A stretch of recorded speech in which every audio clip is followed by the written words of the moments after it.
About the proposed gas station. Does everybody have a copy? Okay, so I don't know if you can see the PowerPoint up there. Yeah. Is it up there? So we've got two screens. We've got these over here and the front one. So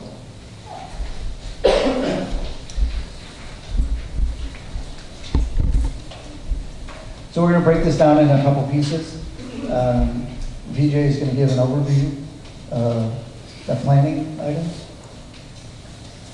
We're going to throw it over to planners or the developers, talk about some site-specific items, and then answer questions. Excuse me.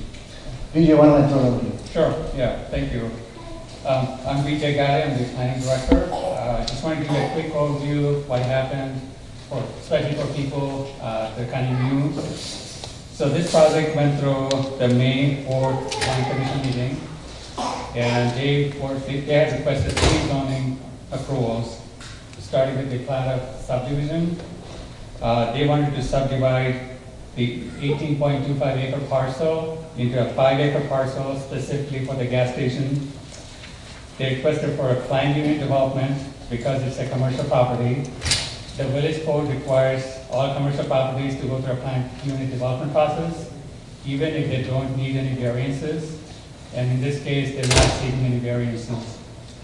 The third approval they were seeking is a bunch of special uses associated with the gas station, with a mini mart, car wash, drive-through, packaged liquor sales, outdoor sales and storage, and 24-hour operation. So that's the main part of the application.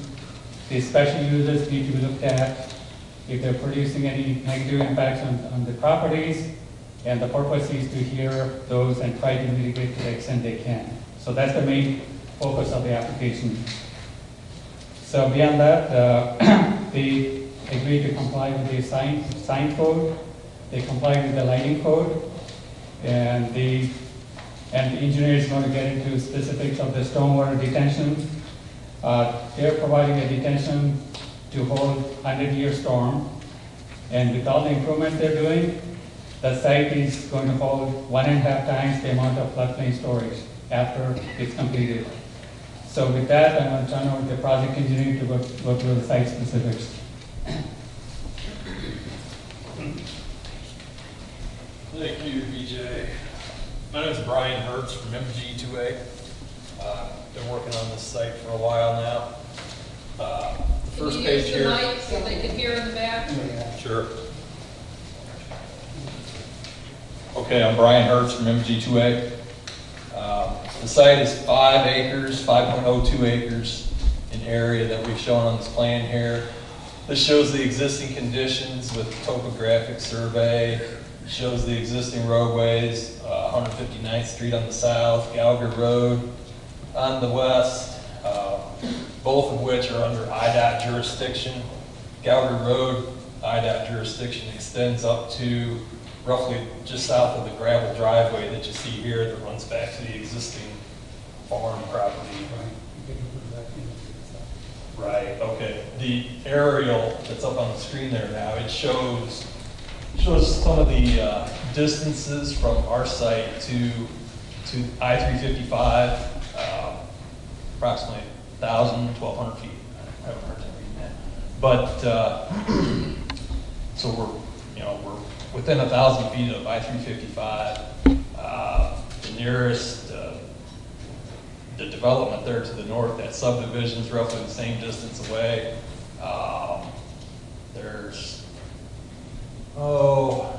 We've got a pipeline easement. There's several pipeline easements in the area, but there's a pipeline easement on the south side of that subdivision there.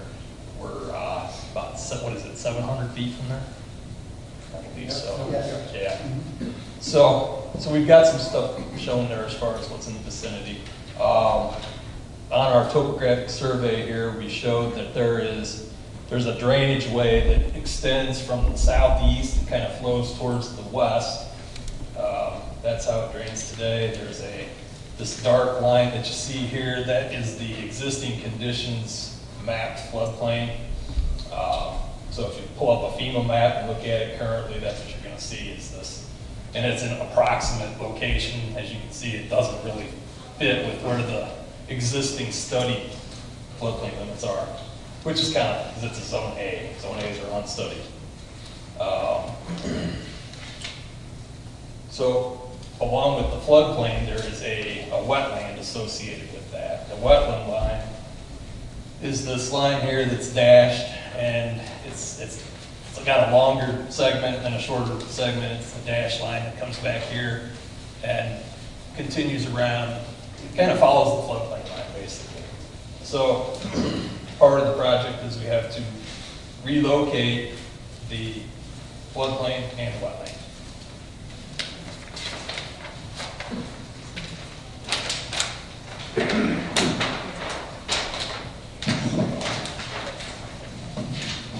The next few pages here, we show the proposed site layout. We've got a 7,000 square foot convenience store that's centered right in the middle of the property here. We've got car wash facility off to the east. It's a tunnel style drive-through car wash. There's, we've got 12 fueling spots in the front for automobiles. We've got 2-lane truck fueling in the rear.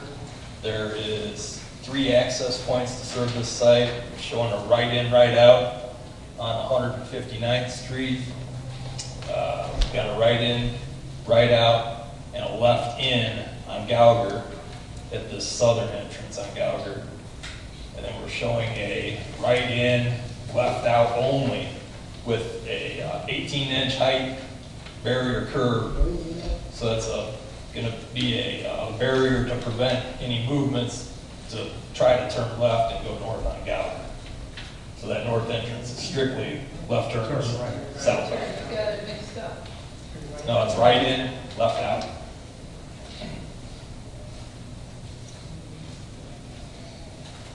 Right would be in, and then the left would be coming out and going southbound. No one would be able to make this turn right here, coming out and going right. Not a truck. So the next sheet shows the proposed grading. There's Brian, can we ask, let's hold up on the page first. okay. I don't know if you have a big layout of the truck traffic exhibit. I do.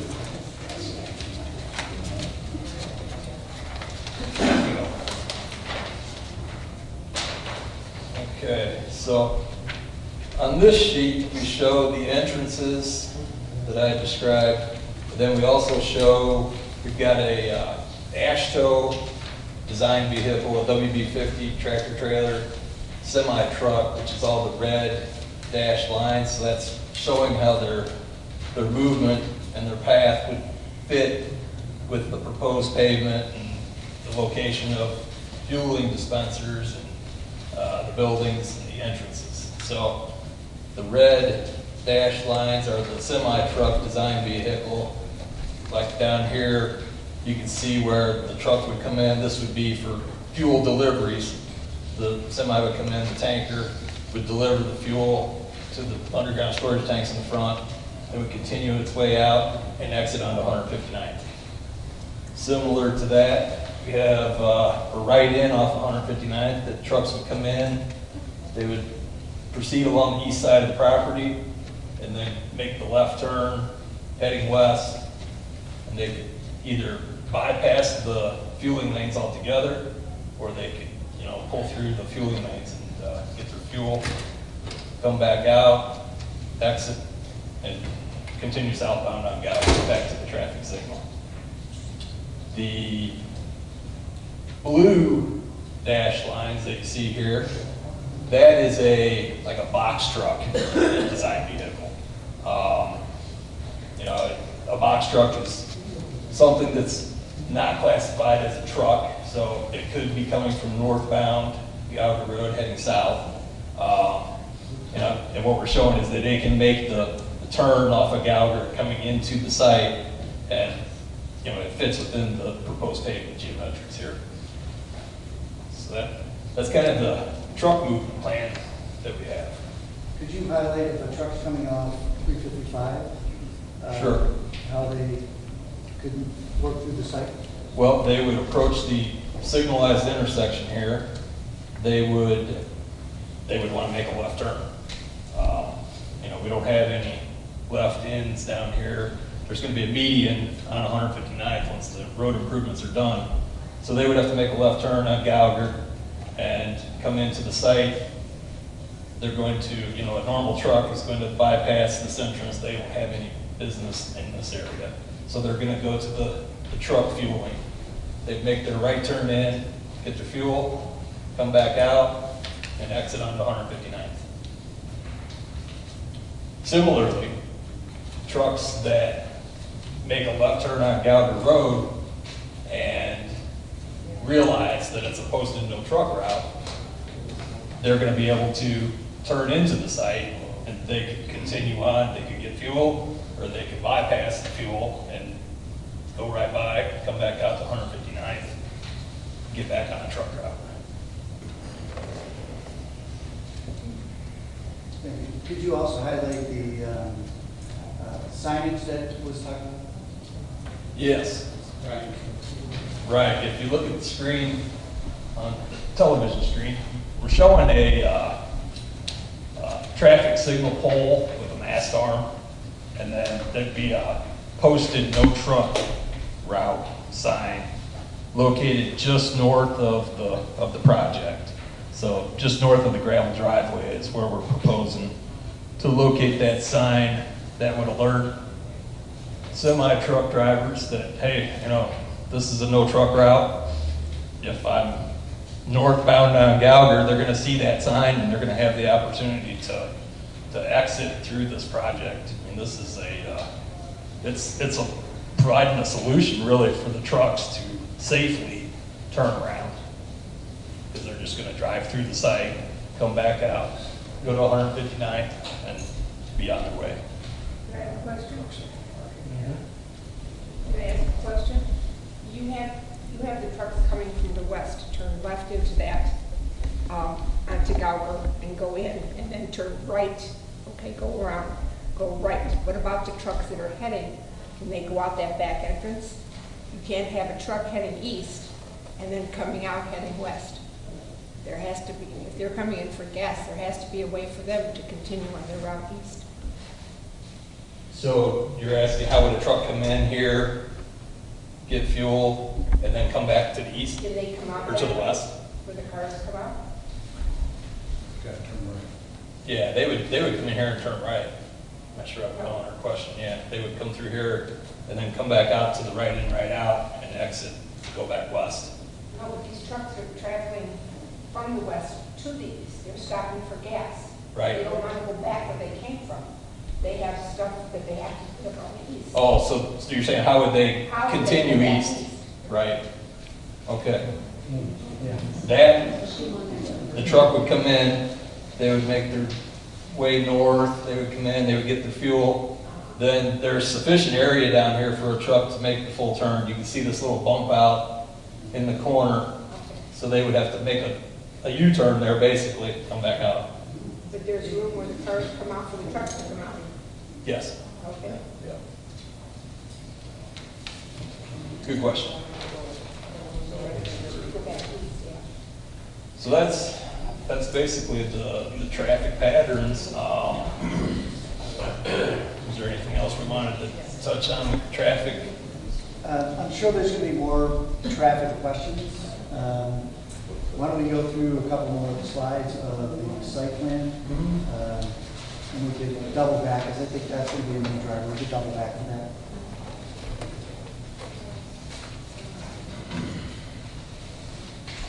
So, is that the drainage one, Vijay? The site plan. Site plan, okay. Okay. Yeah, I think we're ready for the drainage.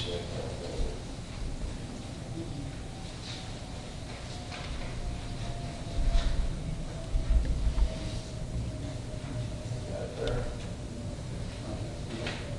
Yeah, I think we're ready for drainage.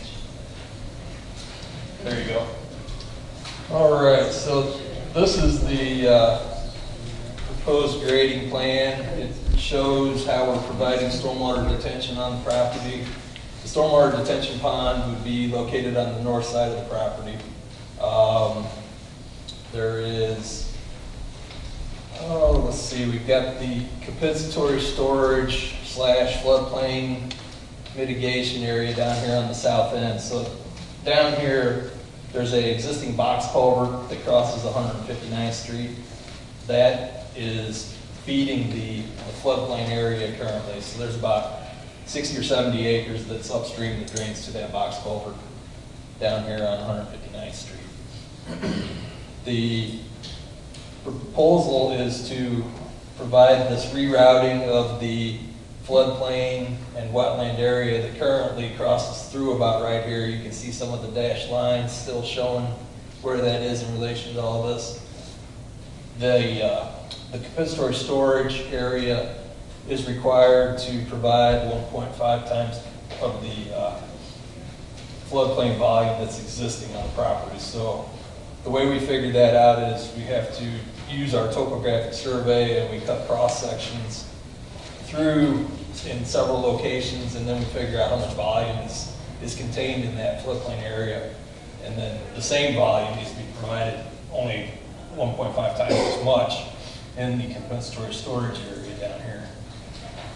So with that, there's going to be another drainage culvert. It's going to be a box culvert, 24 by 54, that would carry water from this compensatory storage area across the south entrance into a water quality best management practice area that would provide some sediment.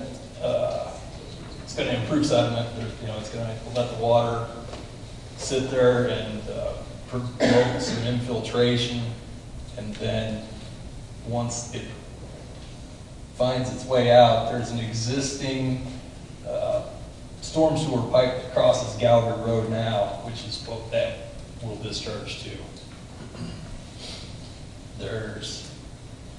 So now that we've got the floodplain and the compensatory storage area down here, we have to route all of our site, pavement, buildings, all the improved areas to the detention pond.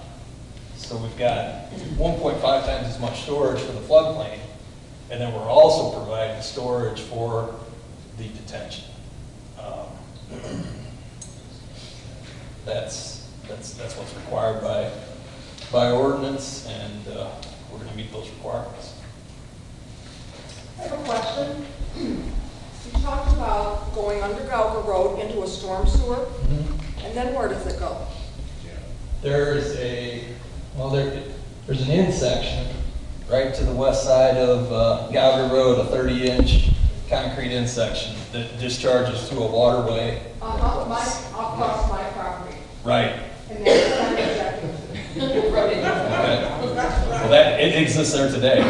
Pardon me? It exists there today. That's right, but you don't. And what I'm concerned about is your 3 acres of concrete dumping across my property. Providing stormwater detention is going to reduce the flow rates on your property. You talked about the amount of water that's being held in that particular piece of property right there, in the low spot. What about the extra water for all the concrete that's going to be there? Because you have to figure more. That's right. Because that land is going to hold, like sponge, a certain amount of water, but also you've got runoff. So what are you doing to compensate for that? That's exactly what the stormwater detention pond does. It handles the additional runoff. I mean, that's the purpose of stormwater detention ordinances. Then where does it go? After that, it holds it, but then it Yes. rains again, where does it go? It's going to discharge to a control structure that we have here on the west end of the detention pond. The control structure is going to have most of the time they have a very small hole in there.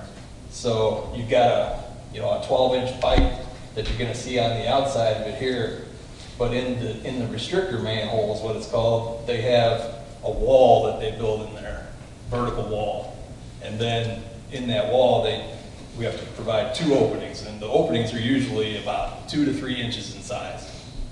So that's where that water's flowing out of. It's choking it down. Pardon me? And then where does it go? Then it continues through the storm sewer here to this water quality BMP area, which discharges to that storm sewer, which discharges to your waterway. Exactly. Now, what am I supposed to think about that? From my standpoint, it's an improvement. Oh, really? It is. For you, maybe? From a stormwater standpoint, it's an improvement.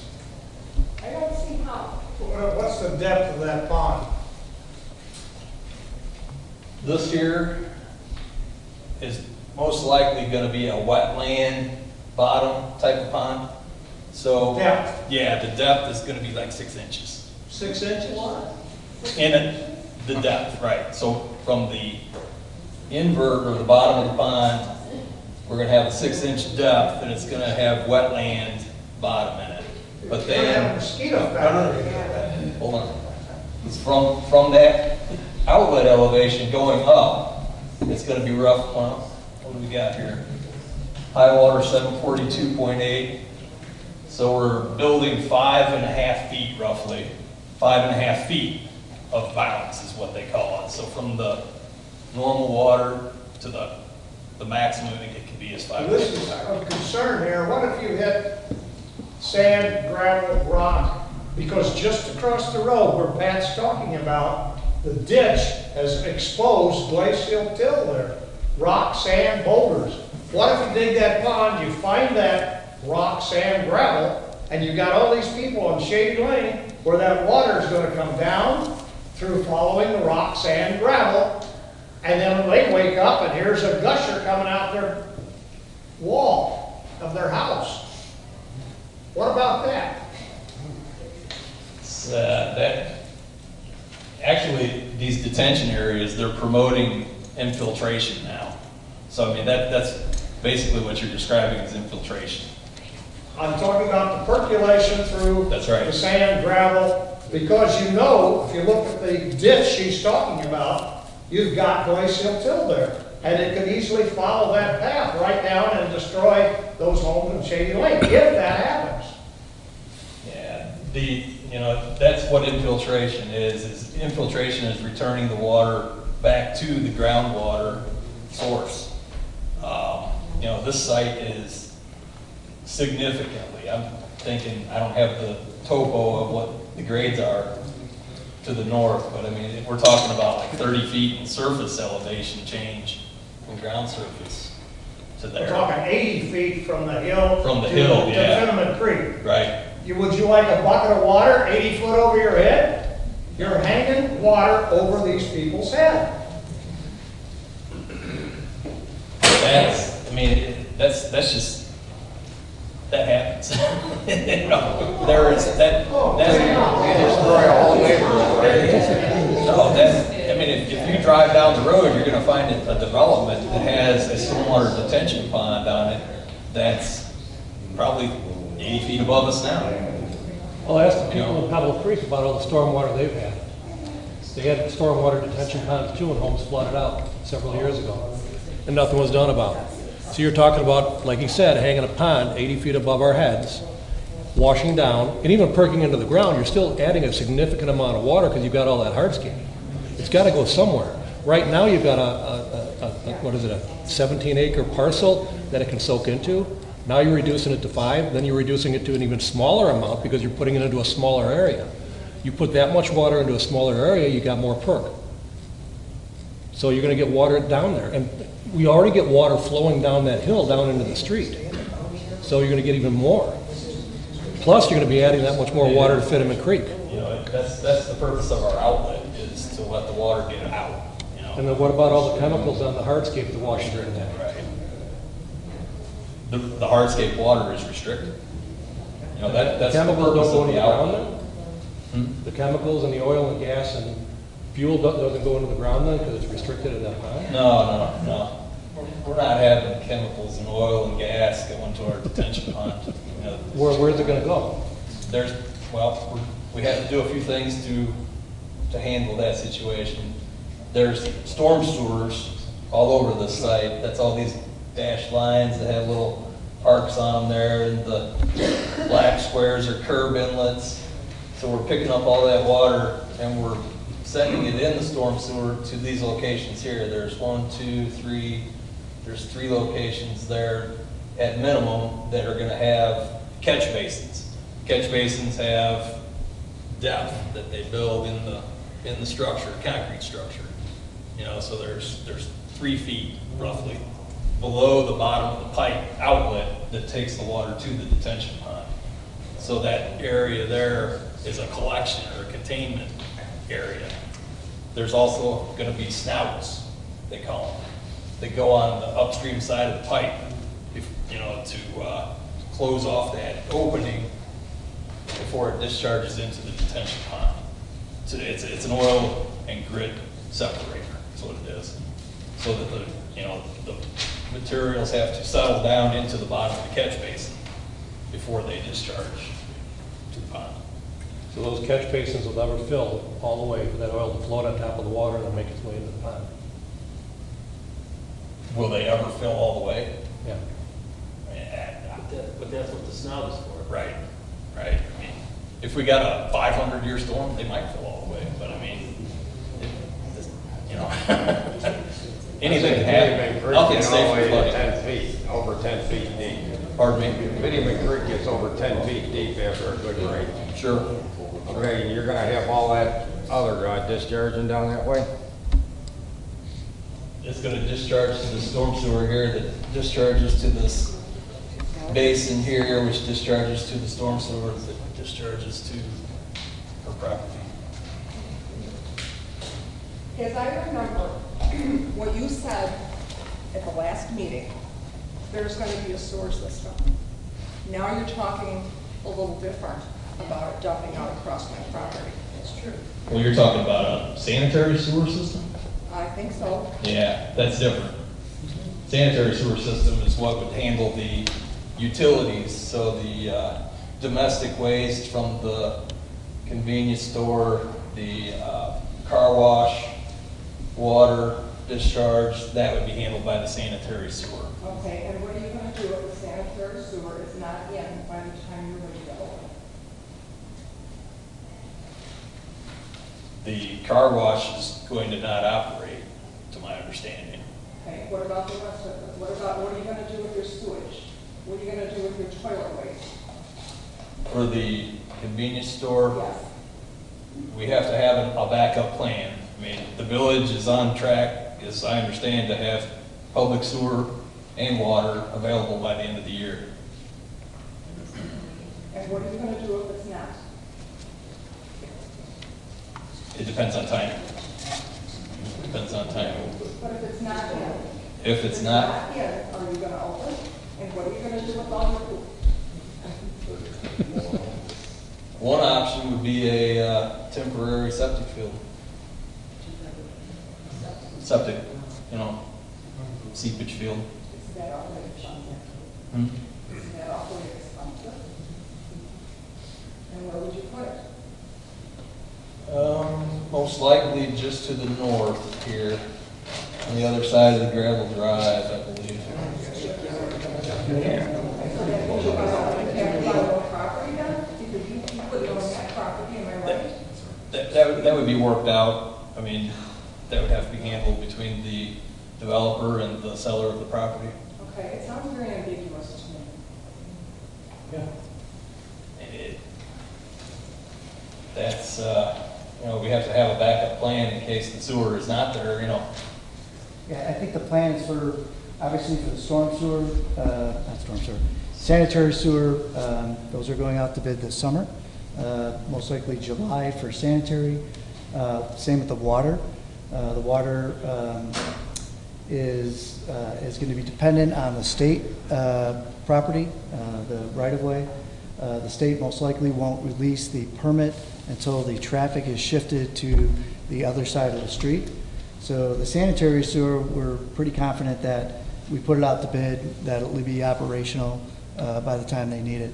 The water, which is I think the reason why they proposed not utilizing the car wash until that's ready. You know, we're hoping if it gets released in December, it's a quick run straight down the street.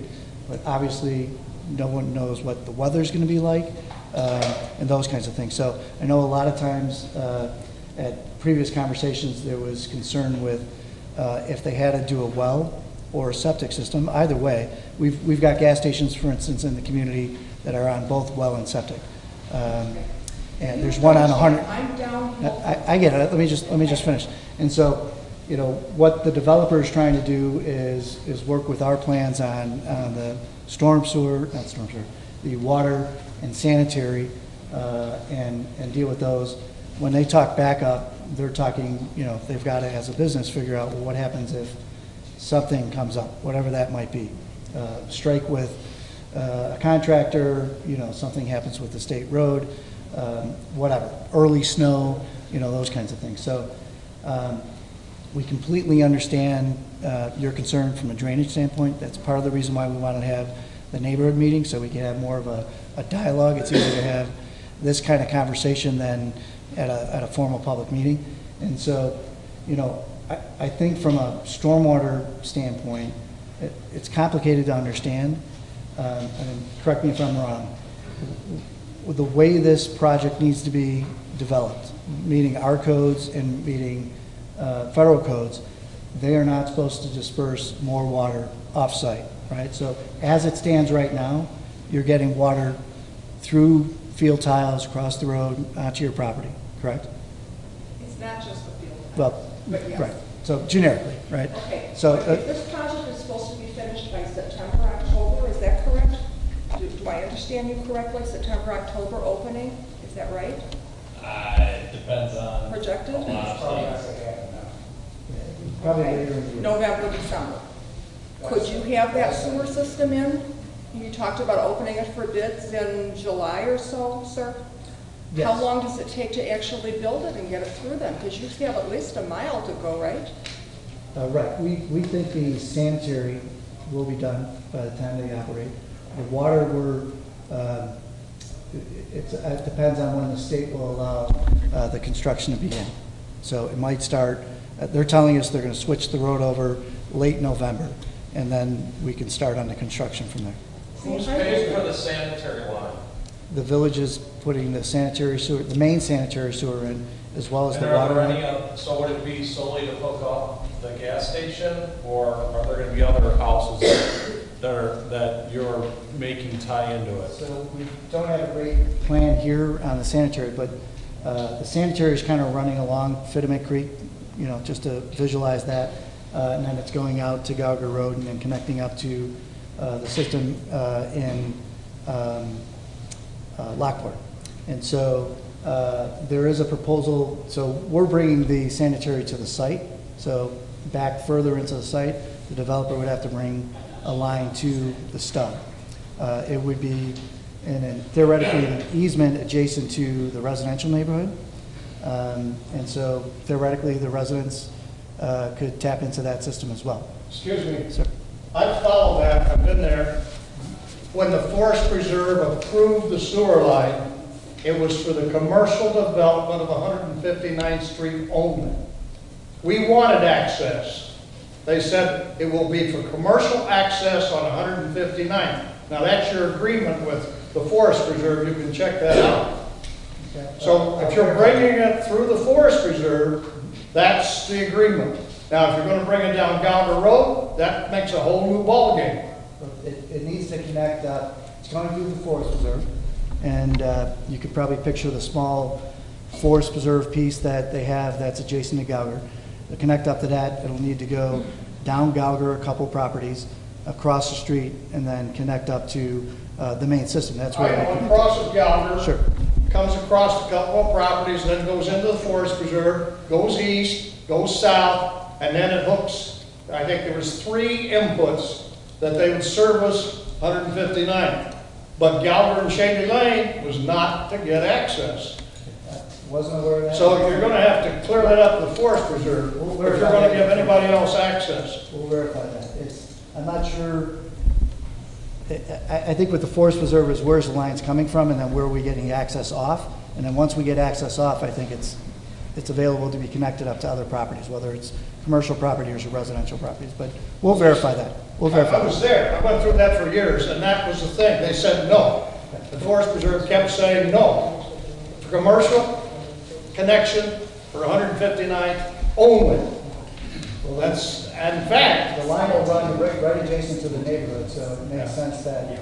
in fact, it wasn't even to extend beyond Gallagher because the Carpet family donated to Lockport for the benefit of the school, the right-of-way, commercial property for the right-of-way to come to Gallagher Road and go to the school. And that agreement between the Carpet family and Lockport was not to have that sanitary line go beyond Gallagher. So if you're breaking that agreement with Lockport and the Carpet family, then somebody should reimburse the Carpet family for their commercial donation. What's the engineer's estimate for the sanitary line? I want to say it's about 4.5.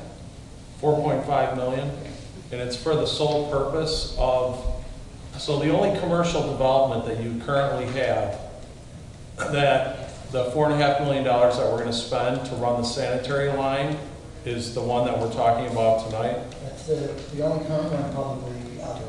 We've talked to other property owners along 159th, but nothing is generated as of yet. They got $8 million bond issue approved. Part of the problem though is getting the utilities going, both sanitary and water, and then obviously with the road construction is not planned to be done until the end of 2018.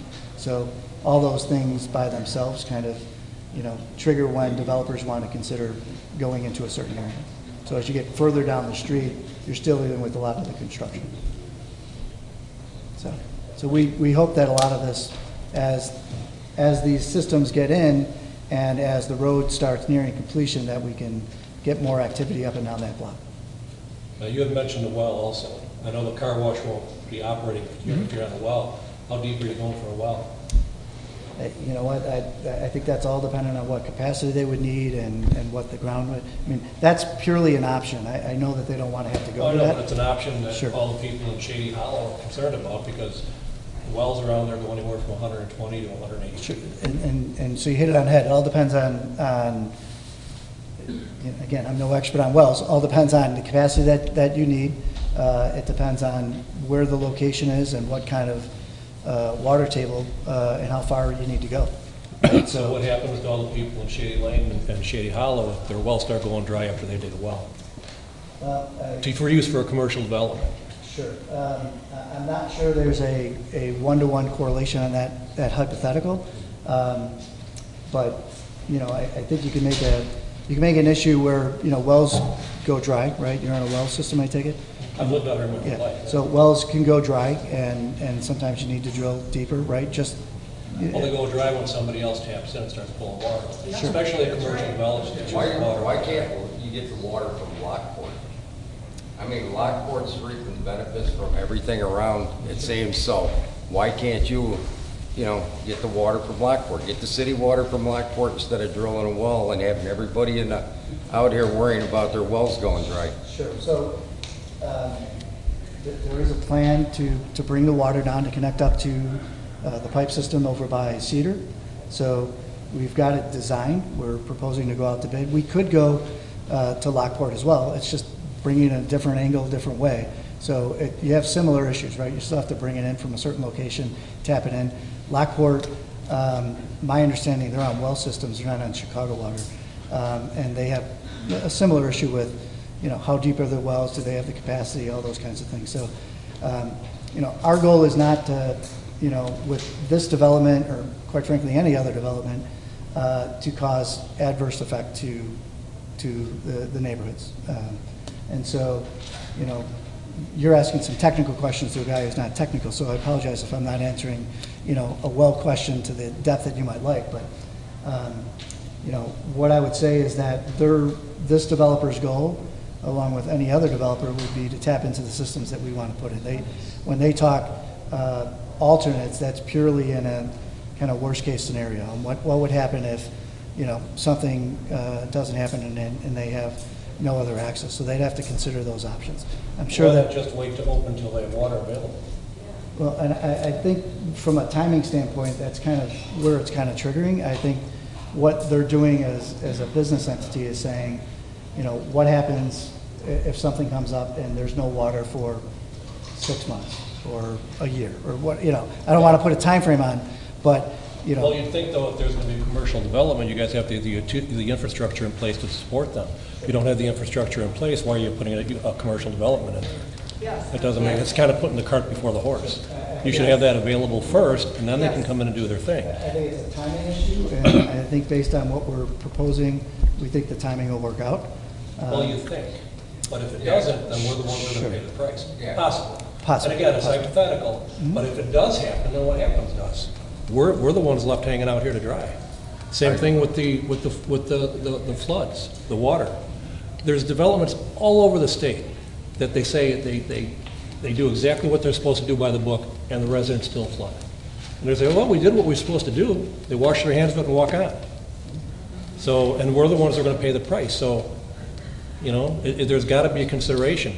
Maybe you shouldn't give them an occupancy permit until your infrastructure is in place and you have the sewer and water. Yeah, that would make Let them sense. take, let them take There the you go. chance instead of everybody else. So it's all good things. And Can I clarify your statement to my neighbor here? That you say that you're going to dig a commercial well. We've been out here, I've been out here 28 years. I've never had one problem with my well. You're going to put a commercial person dig a temporary well that the information that I looked up through 3 different types of car wash systems, the average is 7,000 gallons a day. We're not using the well for the car wash. If we have to put a temporary well in, we're not using that well for that car wash. Okay, well, The only thing people the water are just do- potable excuse water me? in the station? Only for the station. Well, yeah, And this is- believe me, we don't want to put the well in either, because, of course, we have to spend the money for the well for what? Okay. A certain amount of time, and then we hook up to the other system. Sir, you just have to, what I've been dealing with for the past couple of months is people telling me what's going to be happening. Understood. Okay, and I was told that you guys, if the well and if the water and the sewage wasn't there, they were gonna give you a temporary well to open that business. That's coming from staff here. Understood. But if we have to go to a well, we're not going to use that for the car wash. Okay? It just seems, like I said, it just seems disingenuous that you tap a well higher up the hill from me. I've been here 28 years. No matter what kind of water they're using, all of a sudden, all of Shady Hollow runs dry. That's just an act of God? No, it's not. It's cause effect. I think you're doing hypotheticals. And Well, you're doing hypotheticals too. all I'm saying is that, is that we're trying to put in some utilities, whether it's this development or any other development, and all they're doing as a developer is saying, what if, just like you're doing with the what if on the worst case scenario.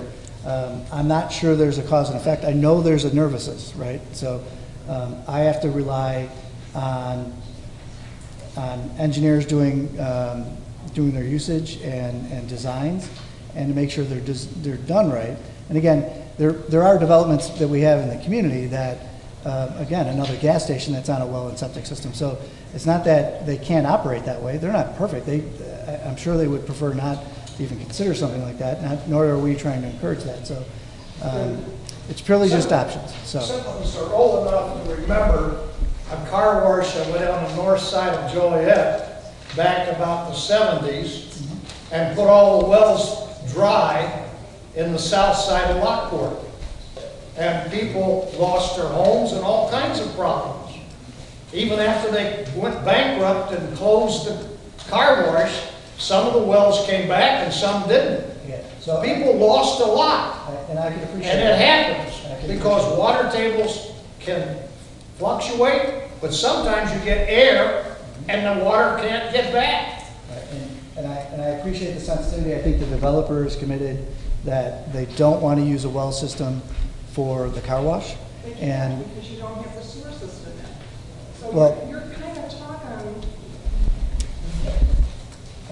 I think just to ease, because I think there was a concern on capacity for water usage, and I think their commitment is that, hey, we don't want to do a well in the first place, and if we needed it, let's just make up a hypothetical. If we needed it by a month to have a well for the convenience store, that's obviously something that they can investigate. It's not best scenario, and it's all hypothetical because our goal is to get a system up and running, and I'm sure they want to operate a business and have it be something that they know what their resources are. So a lot of this is us projecting questions that I don't have a lot of the answers on. So I can truly appreciate the concern. We have the same concerns, whether it's drainage, whether it's traffic, whether it's water supply. So we want to make sure that whatever happens, whether it's this development or any other development, doesn't adversely affect the neighborhoods. I can't get into the hypotheticals because there's just too many variables, but we appreciate that. And There's another thing, okay, you're talking there's no trucks in that, okay? I came home today, I followed a truck all the way down Lamont Road. He turned right straight to Gauger and then down that way, okay? And how many signs are out there? It says 7-ton limit, no trucks. Friday, I left home. I'm right behind the semi, going straight down Gauger again. can I just hold that one thought? Because I know that there's a lot of questions on that. So what I'd like to do, if this is possible, is see if we can, I know drainage is important, so I'd like to at least try to get you to a comfort level on that. Maybe we will or maybe we won't. And just try to take some of the big subjects and just at least answer all the questions that we can, whether we agree or don't agree. Let's try to do that. Let's double back to that because I know that that's probably the meat of maybe a lot of what everybody else has. So we'll go right back to that if we could. One question which I didn't understand completely, but what she said, why can't Homer get all their stuff together before they start building instead of giving us the, well, this might not. I mean, why can't you just do that? Because that creek is bad. I've got movies of it. I mean, it's something you might see in the mountains with the flash flooding. Oh, that's what scares me. But why can't Homer get their stuff done instead of keeping us on pins and needles, wondering are you guys going to do it or not, and then give them all their permits? So right now, the process that they're going through is purely a zoning process. Okay? So I can appreciate the concerns, but like anybody, you try to time, the project, and you try to time what needs to get done. At this meeting, I don't have the authority to say what the board might or might not do, and so the board is going to, as VJ mentioned at the beginning, there's like 5 or 6 different special uses. The board's going to have to go through all the different special uses and make a decision whether they concur with the plan commission, want to change the plan commission's recommendations, or quite frankly, throw it back for more research, right? So that the stage they're going through right now is purely the planning stage. And once they get beyond that, they'd have to go through the permitting stage, whether it's through us. There's some of it's that's through the county, the health department, for example. And obviously they'll have to deal with the state and with the right-of-way on 159th and also the portion on Galgard. So there's a lot of different moving pieces. Did anybody on the board or you ever see the creek on the Galgard area after a very heavy rain, after the 100-year rain? And I mean, my house got the creek in front of it. His house has the creek in front of it. And this was before that subdivision was even built down a ways. That creek went over our driveways. I mean, it did drain fast, but the whole cul-de-sac was filled.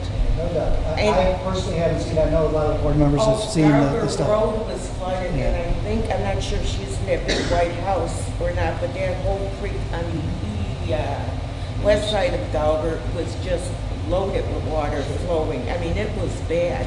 I've got videos of it, So getting back to the drainage, and I don't expect you to be an expert in drainage, and I know that Fitterman Creek has certain capacities when there's bad storms. It's bad.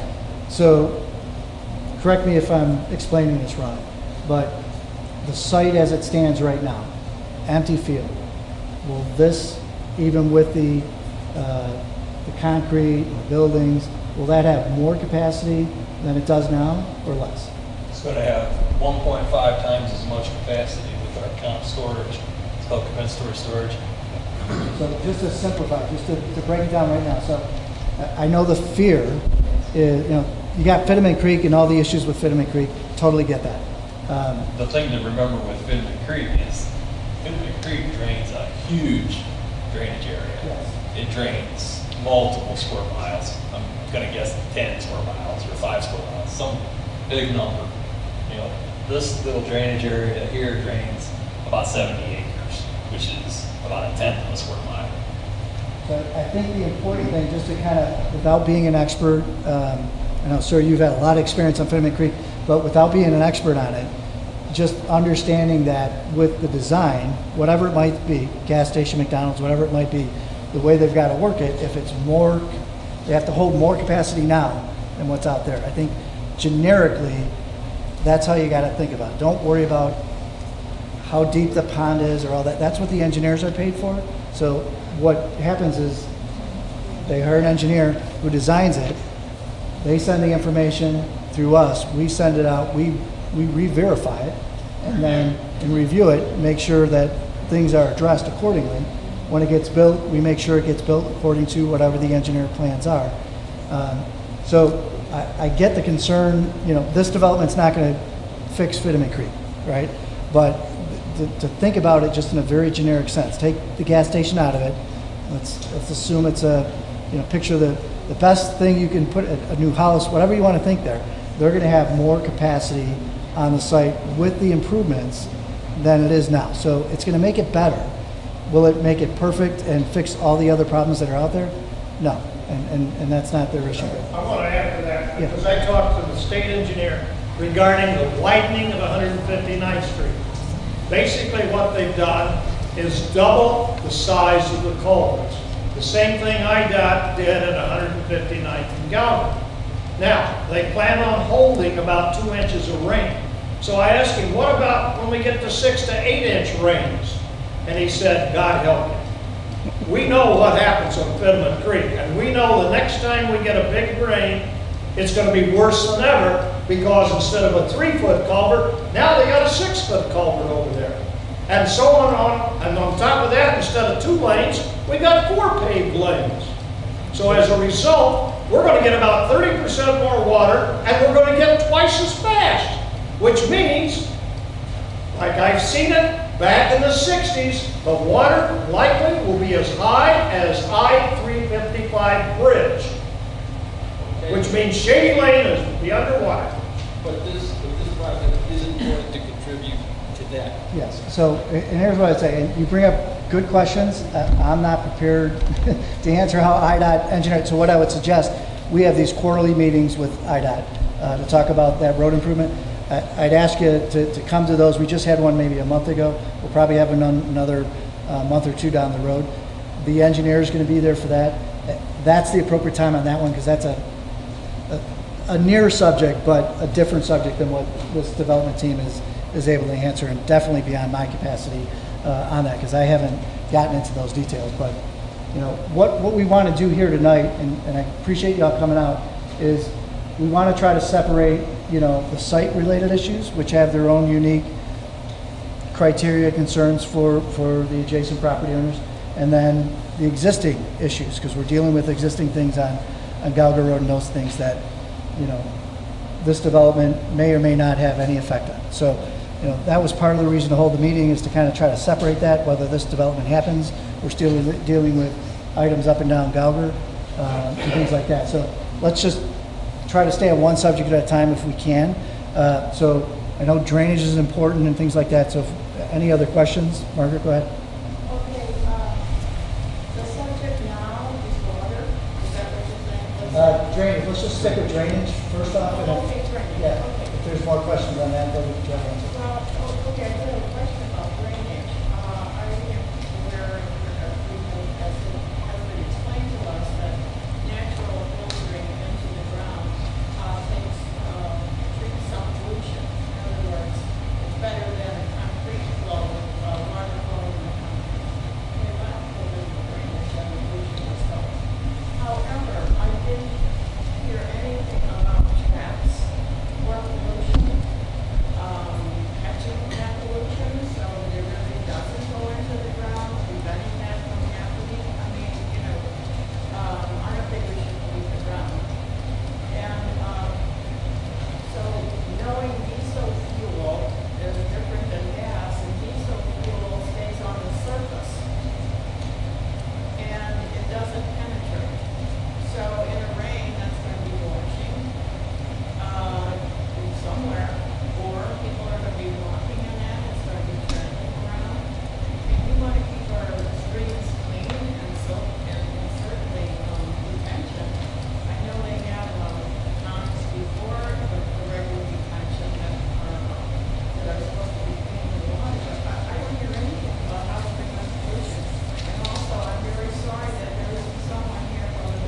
this is more of an informational give and take, it's not a public hearing, so we don't have any formal meeting minute notes or anything like that. Just try to answer a lot of questions, but it's easier this one. But I see, I'm very thankful that there are two trustees here. And they're three, I'm sorry. They're listening to what is happening here. And they can take us back with them. Absolutely. And so that's important, and I hope that we get something. Okay, so let me paraphrase. I think your question, just to summarize, is what does the development do for oil water separation? How do they handle, you know, a gas spill on the site if somebody overflows something, or those kinds of things? Natural, just, yeah. It's like any other gas station, they're gonna leave it. I'll leave that. So why don't you take a shot at it? You're experts in gas stations, so it's. Right, well, I mean, the best case is to handle it, you know, if there's a spill at a pump, I mean, there's attendants on duty 24 hours a day. They're gonna run out, they're gonna do what they need to do to get that cleaned up immediately. If it's larger scale than that, you know, it's gonna have to, it's gonna be addressed as best as it can with putting down materials to absorb it. Brian, you mentioned there's an oil water separator. That's right. Why don't you explain how that works? So, you know, in the storm sewer, there's those snouts. They call them a snout. You can look it up on the internet, but it's a hood, basically. It's a plastic or a fiberglass hood that goes on the upstream side of the outlet pipe of the storm sewer. So that hood, you know, prevents oil, you know, diesel fuel is going to float on the water. It prevents that from going out the outlet pipe, basically. So it's going to collect in that structure. And I think Margaret had a question on the plantings in those ponds. Okay. Do you know how there's certain plantings that they obviously absorb water? Absolutely, yes. Right, so in the compensatory storage area, let me start with that. There's three different types of plantings that are going to have to occur. There's emergent plantings, so those are the ones that are in the water that are basically 0 to 4 inches deep. They're going to, they're going to promote, they're going to absorb the water.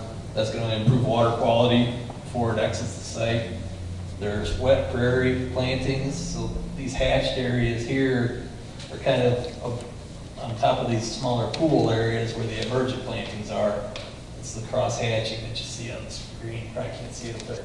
But so there's wet prairie plantings, and then we have upland prairie plantings, more on the side slopes of the compensatory storage area. That's these straight lines that you see here. And those are all, there's going to be a prescribed seeding list that's going to be reviewed and approved with final engineering and permitting. That area is going to have a maintenance and monitoring program associated with whatever permitting that is done for this compensatory storage area. As far as the stormwater detention area, if we're doing a wetland type of bottom, there's again a seed mix that there's probably 30 different seed species that go into these wetland detention ponds, and those also absorb water, obviously, and then they're going to improve the water quality because they're promoting infiltration, and whatever the plants don't absorb is going to come back out the outlet with an improved water quality. What's the estimated time frame if you're planting seeds for maturation of those plants? Because you're going to still have the same problems until those plants mature. Right. There's blanket. Is it a 6 month, a 9 month, a year, or is it a 5 year? There's actually some performance criteria that is handled, especially down here on the compensatory storage area. There's coverage criteria that's got to be met as part of the permitting. You're right, erosion control. Controlling the erosion to let those seeds take and get established. That's part of the maintenance and monitoring program.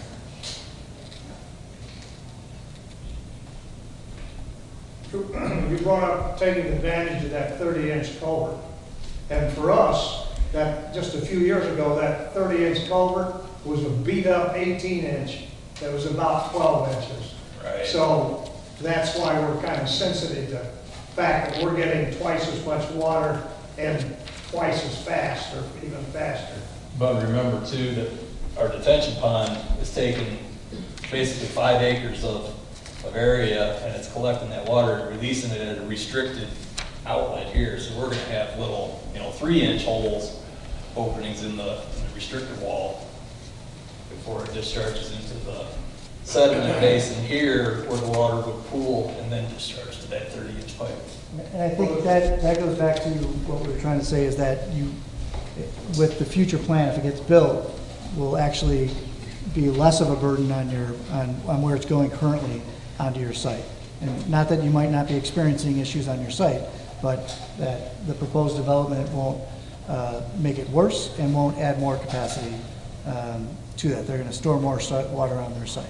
So I know it's hard to get your arms around, but you gotta trust some of the engineering concepts. And That, if you look at the big picture of stormwater detention and stormwater detention ordinances and why they've come into effect, I mean, that's exactly why. It's because it's to restrict all the runoff from these developed areas to release them at a much lower rate. It takes more time to release them, but they release. The analogy is a 5-gallon bucket, hang it at the end of your gutter, and if you drill a little hole in the bottom of the bucket, that's a stormwater detention pond. so, any more stormwater questions? We might not have satisfied everything, but any more, sir? If not, we can jump onto a different subject, but go ahead. Well, on all of this, if you're going to hold the water and it escapes, what's wrong with an insurance policy, a bond, or whatever, to give those people in Shady Lane some protection? I mean, you're going to build a pond. If the pond leaks and their springs develop in their houses, what's wrong with taking responsibility and saying, okay, we got an insurance policy, we got a bond, and if this happens to you and it destroys your house, we got it covered. Yeah, there you go. I haven't seen that done before. Yeah, I have not seen that done before. It certainly has been done before. Not that I'm aware of. Hi, my name is Lyman Thiemann. I'm the attorney for Glen McHenry. In terms of the detention pond, you're saying that if it doesn't function properly, there should be some kind of a bond or remuneration to homeowners in the area. The detention pond is built, number one, it's built based upon village and county standards, which are provided thoroughly by our engineer. Then they're sent over to the village engineer, and those are reviewed. We, as in other developments, the county has bumped up their standards on detention ponds over the last 5 or 10 years. I'm sure the village has done the same thing. What was allowed 5 or 10 or 15 years ago is not allowed anymore. But essentially the purpose here is to retain the water from our 5 acres and release it at a lesser rate than what is currently going off the property. Excuse me. What is the problem is that you're building your house on sand. We're talking about glacial till. That's where the glaciers left boulders and rocks and sand. And now you're going to put a pond on top of this. If this was solid, if we didn't go across the road and see all these rocks and sand, we know what's underneath that, right, where you're building the pond. We know what's going to be underneath it. Okay? If we didn't go across the road into Pat Mitchell's field and see all rocks, sand, gravel, does the county know? Does the engineer know that he's building a pond on top of sand? Well, that's part of the engineer's responsibility, part of the village engineer's responsibility. And we want some responsibility for some insurance. If you're going to build on top of this, knowing you're building on top of glacial till, you at least ought to insure these people. Well, I don't know if there's any way to relate that. If you have some kind of a claim caused by our development, then I think, yes, proceed, approach our development, we'll talk about it. But Well, it seems like responsibility when you take. there's no way up front a developer is going to issue an insurance policy or a bond based on something that may happen in the future. I mean, it isn't, When it you're isn't building without done. sand and rocks and gravel, you know. Right. You're building where you know. If you don't know, you've been told. Right, You've been and- told it's glacial till, you can see geologic maps, it's glacial till. And that's part of sound engineering to make sure that that doesn't happen. And if it does happen, let's have some protection. Well, then you have the right to come back to this development. We wanna come We have back after the guy's we have lost the his right house. to come back to our No, engineer. not after he's lost his house. We want some protection so he can get himself another house. Right. I sympathize with what you're saying, but there's nothing within our purview that we can do about it. It's been done. Well, I appreciate it, and I knew there might be points that come up tonight that either the developer can't answer or we can't answer. So why don't we move on? We've got a note on that. And why don't we move on to the next subject? So is there any more drainage-related questions? The storage area that you have some contaminated water, let's say it is from a spill, something of this nature, what is going to be the standard operating procedure for checking how badly it is and then getting rid of what you have in that pond or in the storage area? In the catch basins? Yes.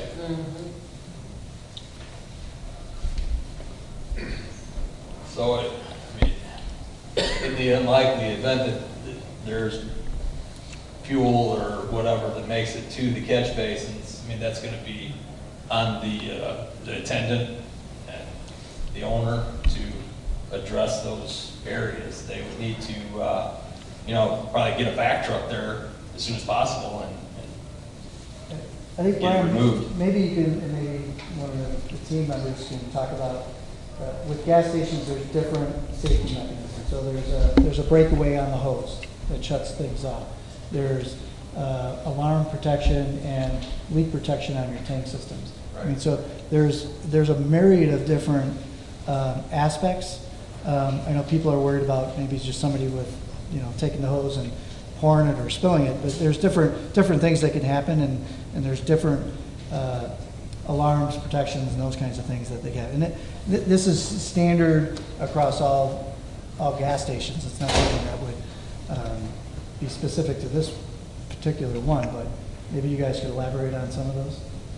Well, as far as the tanks go, they're double walled, the underground fuel storage tanks, they're double walled fiberglass tanks. They have sensor equipment in the walls of the tank, so if there's a leak in the first layer, if you will, there's an alarm system that indicates leak, needs to be addressed right away. There's an attendant on duty that's notified that a problem with the tank. It's not like it was, 30, 40 years ago when these underground storage tanks were steel and they rusted out and they leaked. The technology is way more advanced than that.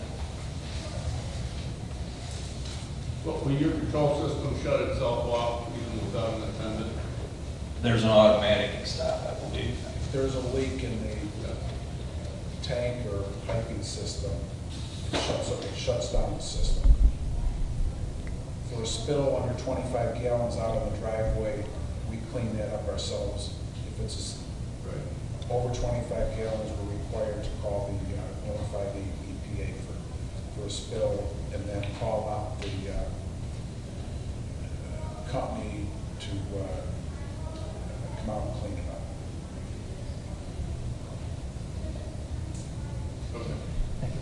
Why don't let's jump to lighting. I don't know if you got the lighting plan. Let's just hit that real quick, and then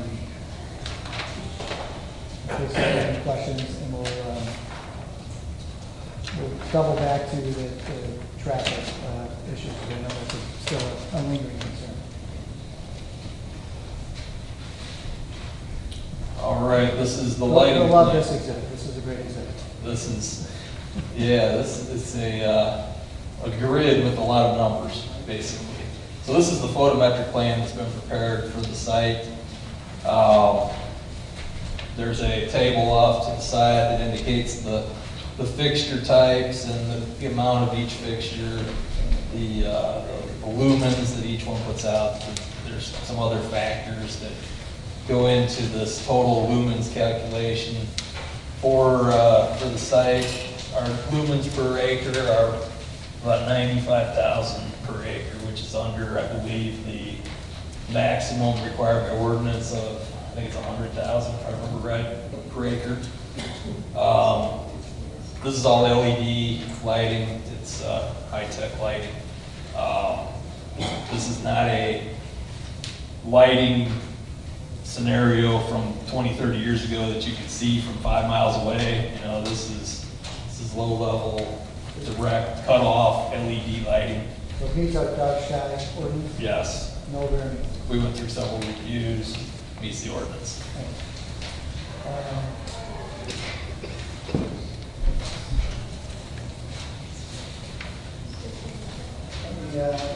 PJ, what other sides you have? Why don't we do this? I wanted to kind of highlight, kind of try to divide this into two here. So with Gauger Road, we really have two issues. We have the existing issues that a lot of the property owners are currently dealing with. So if you can picture where the gravel driveway is that goes to internally into the property. So from the gravel driveway to 159th Street, that's actually a state route, right? So that portion's state. Once you get beyond there, once you go further north, it turns into the township road with the 7-ton truck route. So the highway department's put up signs, as you mentioned. They put up a lot of signs. They're small, but they're going to be putting up some big ones. Part of the problem that we've experienced over time is when the development in Lockport occurred, they did an extension on Gauger Road. And when they did that extension was not automatically part of the various GPS systems. So we were experiencing a lot of problems where trucks, instead of getting off 143rd, they were looking at their GPS. They didn't realize that there was a Gauger connecting to that, automatically went down to 159th Street. And so being in the neighborhood, you've seen them either go down the street or try to do a U-turn or try to turn around. Sure. So what we did, kind of just tell them the more bigger story, and we'll get back to the other more details. So what we did, we actually hired an engineer to go out and get GPS coordinates for that Gauger Road extension. VJ then reached out to different GPS companies to get that data so we can get that information onto the GPS systems. A lot of times that takes time, so that's not, you know, just put it out there and then all of a sudden it's out there automatically. It depends on how old the programs are. So the township highway commissioner, Mike DeVivo, he actually went down to each of those businesses, explained what the truck route was, explained which roads are going, gave them copies of the ordinance, the signage, explained it. So I think for the majority of the day-to-day users, I think they understand which way to come in and out. There's obviously independent guys. Let me finish and then you can. So there's obviously independent guys that maybe don't go to these businesses every day or whatnot. So those are the ones that we're running into. So we really have two issues. So we've got the existing issue of how do we deal with Gauger, right? So it's a Lockport issue in certain areas because they control a certain portion of Gauger. It's a Will County issue, basically from 151st up to basically Kathy Boo's property, and then it turns into a Homer Glen issue. So, we've got that issue right now, whether it's this development or any other development, right? We still have that issue of trucks coming up and down the street and how to educate them, how to penalize them, how to change their behavior.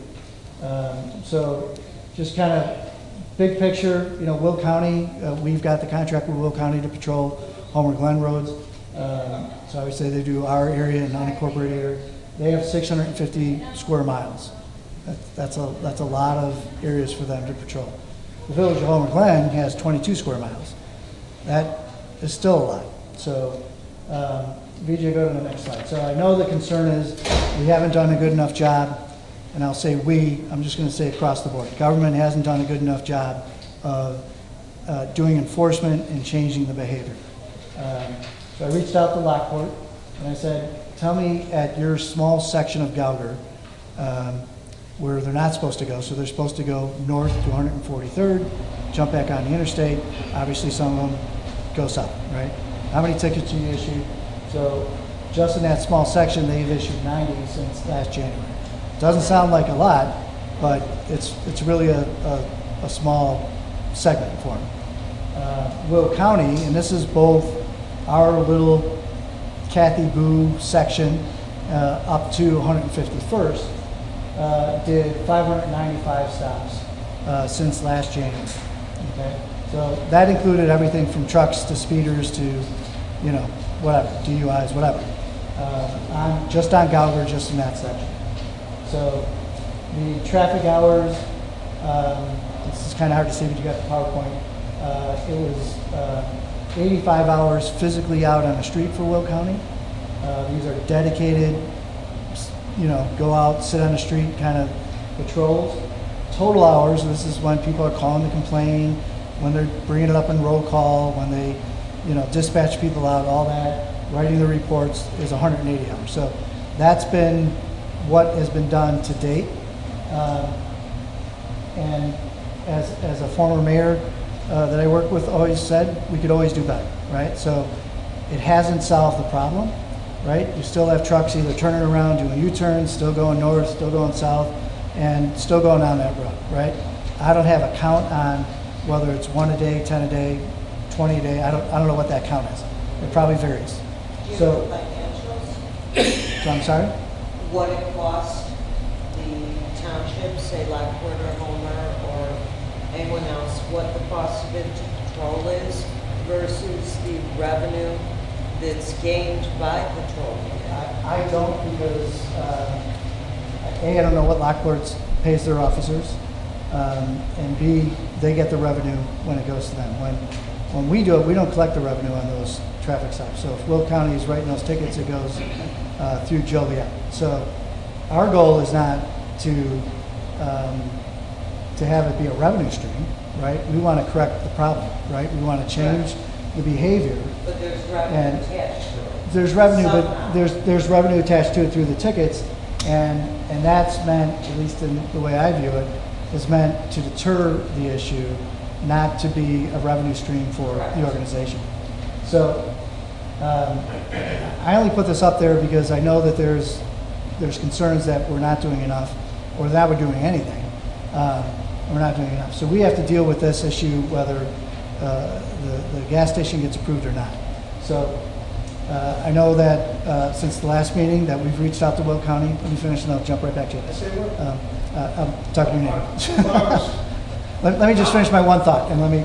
So we did reach out to Will County. Will County is going to be doing some additional patrols above and beyond what that is, and we mentioned at this is the board meeting. We did, as part of our budget, put a certain line item in there for specialty patrols. So we as a community can do things above and beyond just the normal patrols that we have. We also are meeting with Lockport 2 weeks from this week to specifically just talk truck traffic and those kinds of things. What are they doing? How are they doing it? What are we doing? How are we doing it? What can we do better, right? So not a silver bullet. We haven't solved the problem. But we have to deal with that regardless of whatever happens here. So I'm going to pause on that, answer your questions. Okay.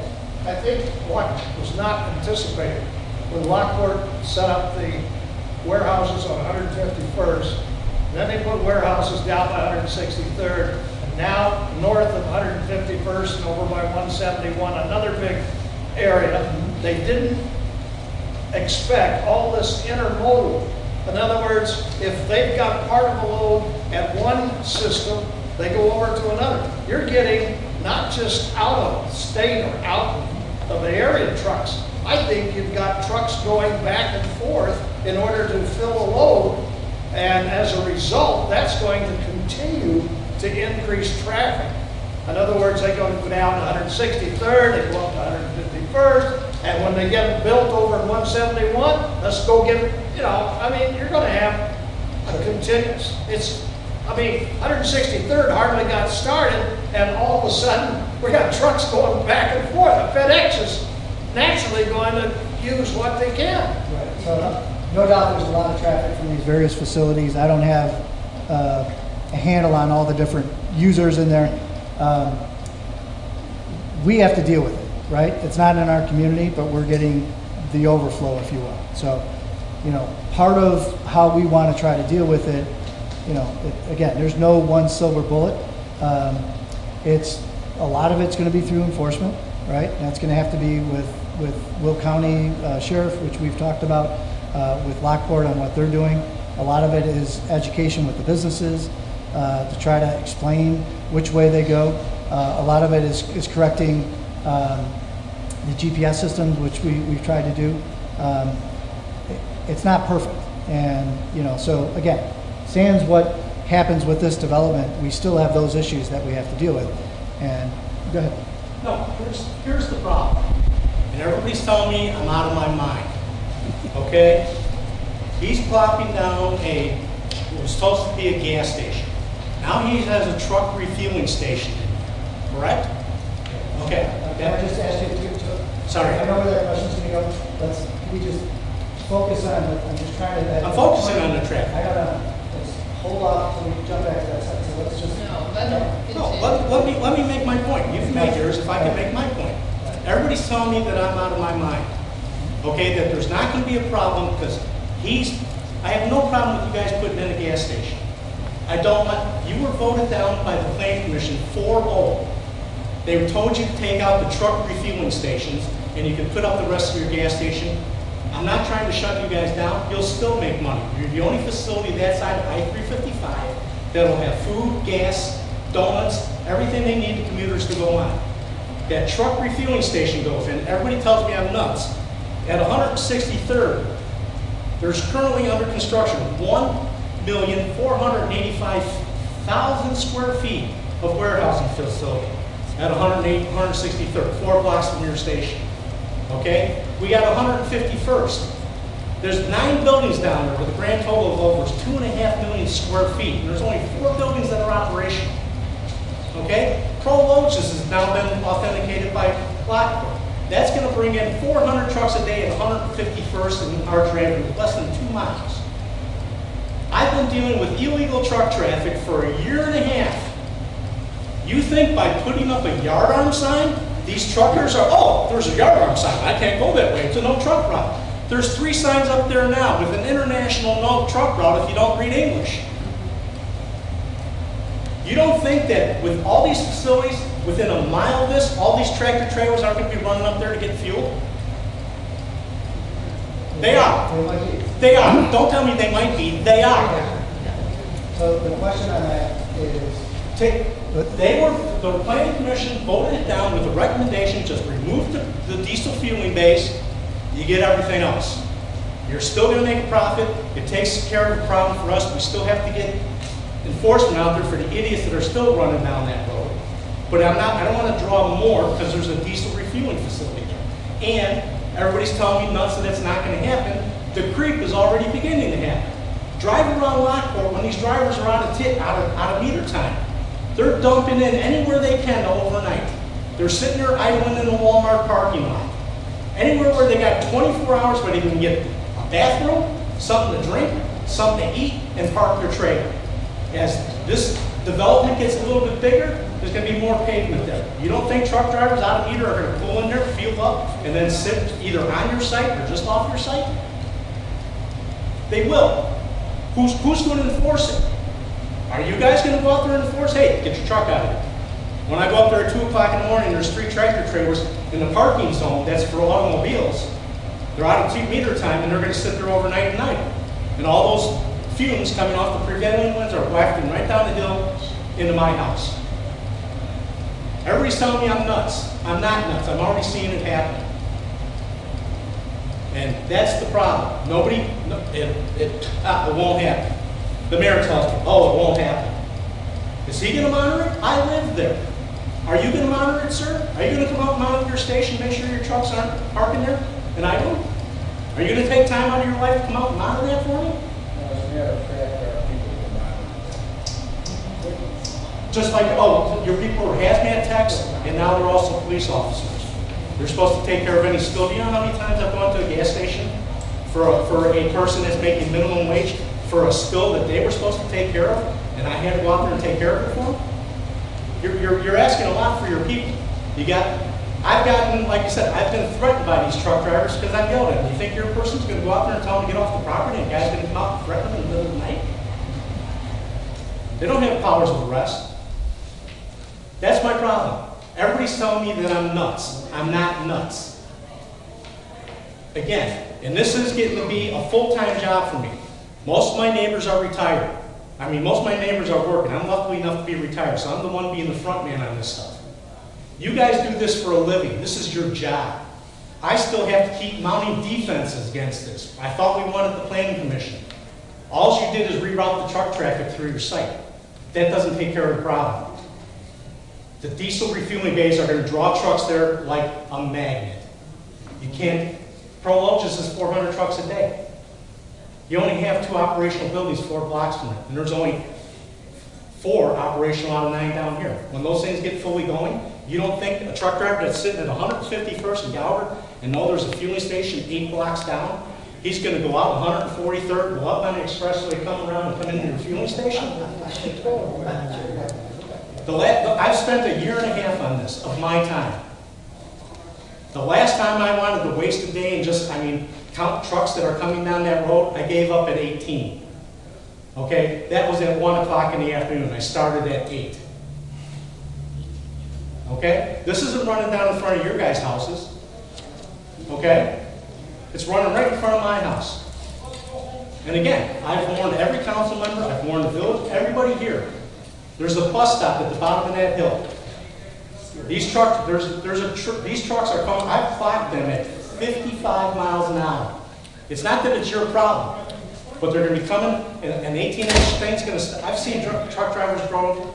You think an 18-inch median's going to keep them from making that right-hand turn and going north on Galvard? You know how many trucks I've seen go over bigger stuff than that because they wanted to make that turn?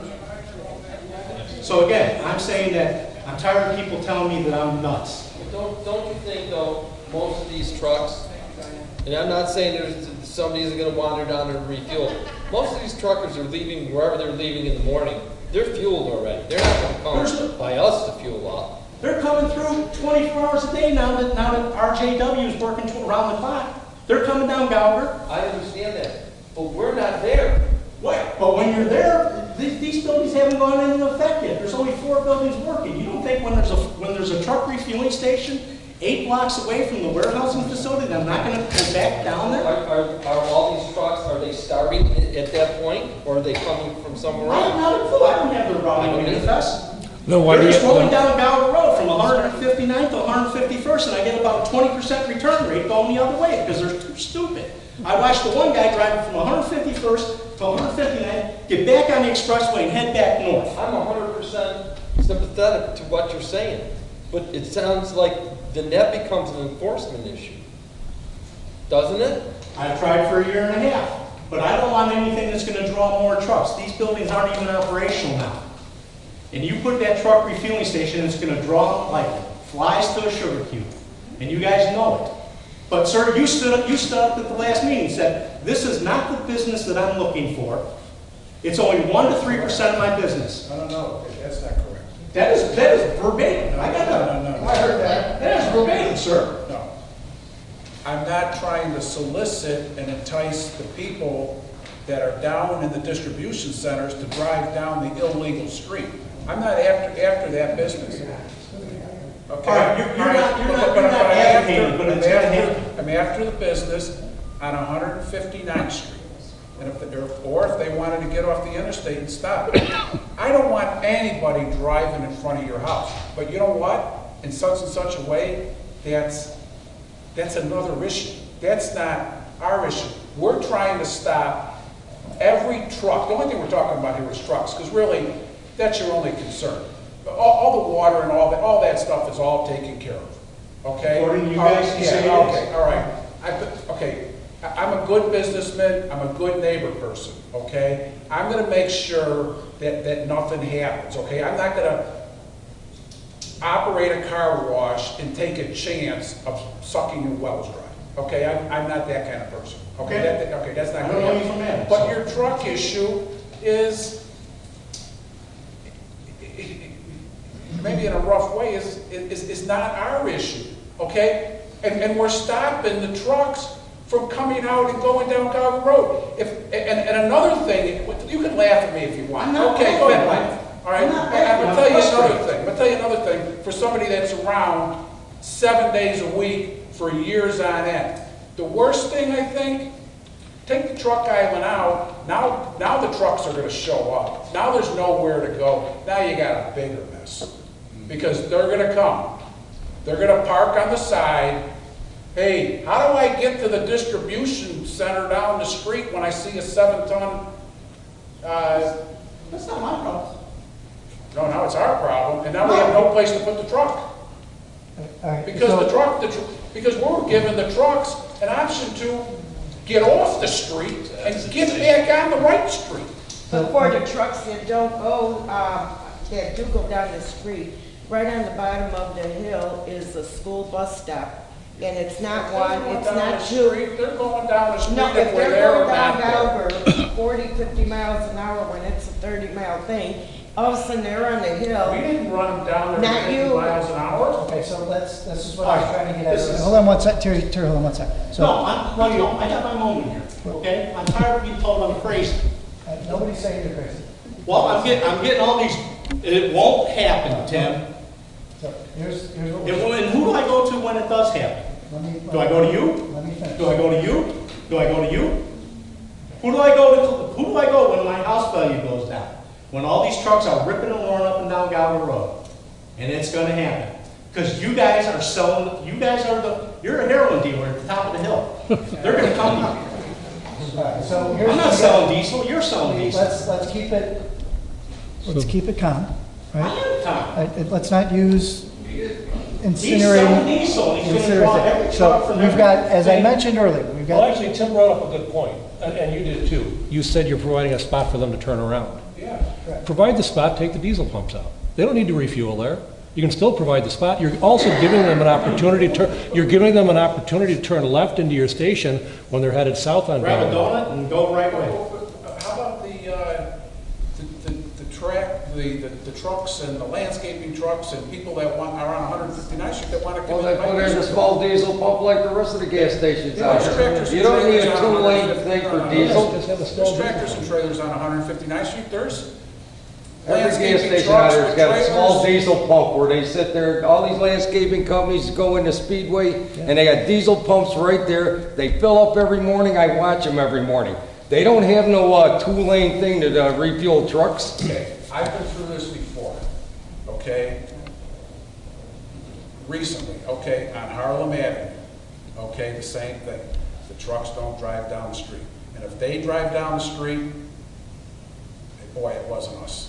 You know, they put actually a flashing sign, like the one they were talking about with the arm, on the street that flashes, no trucks, no trucks.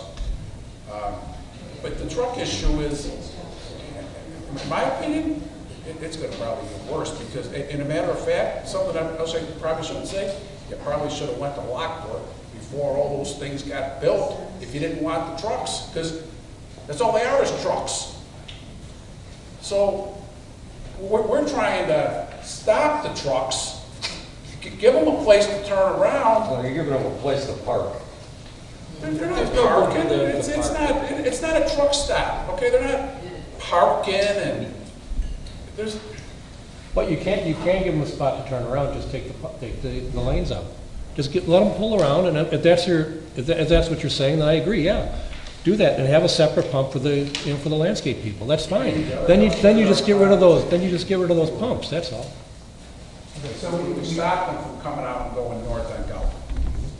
Okay. All I was worried about is getting the If trucks 18 that like inches doesn't trying to go get up, the we'll money make out it of them, 6 that's feet. all it is. They're not turning right coming out of Gallup, or coming out of the station and going north on Gallup, okay?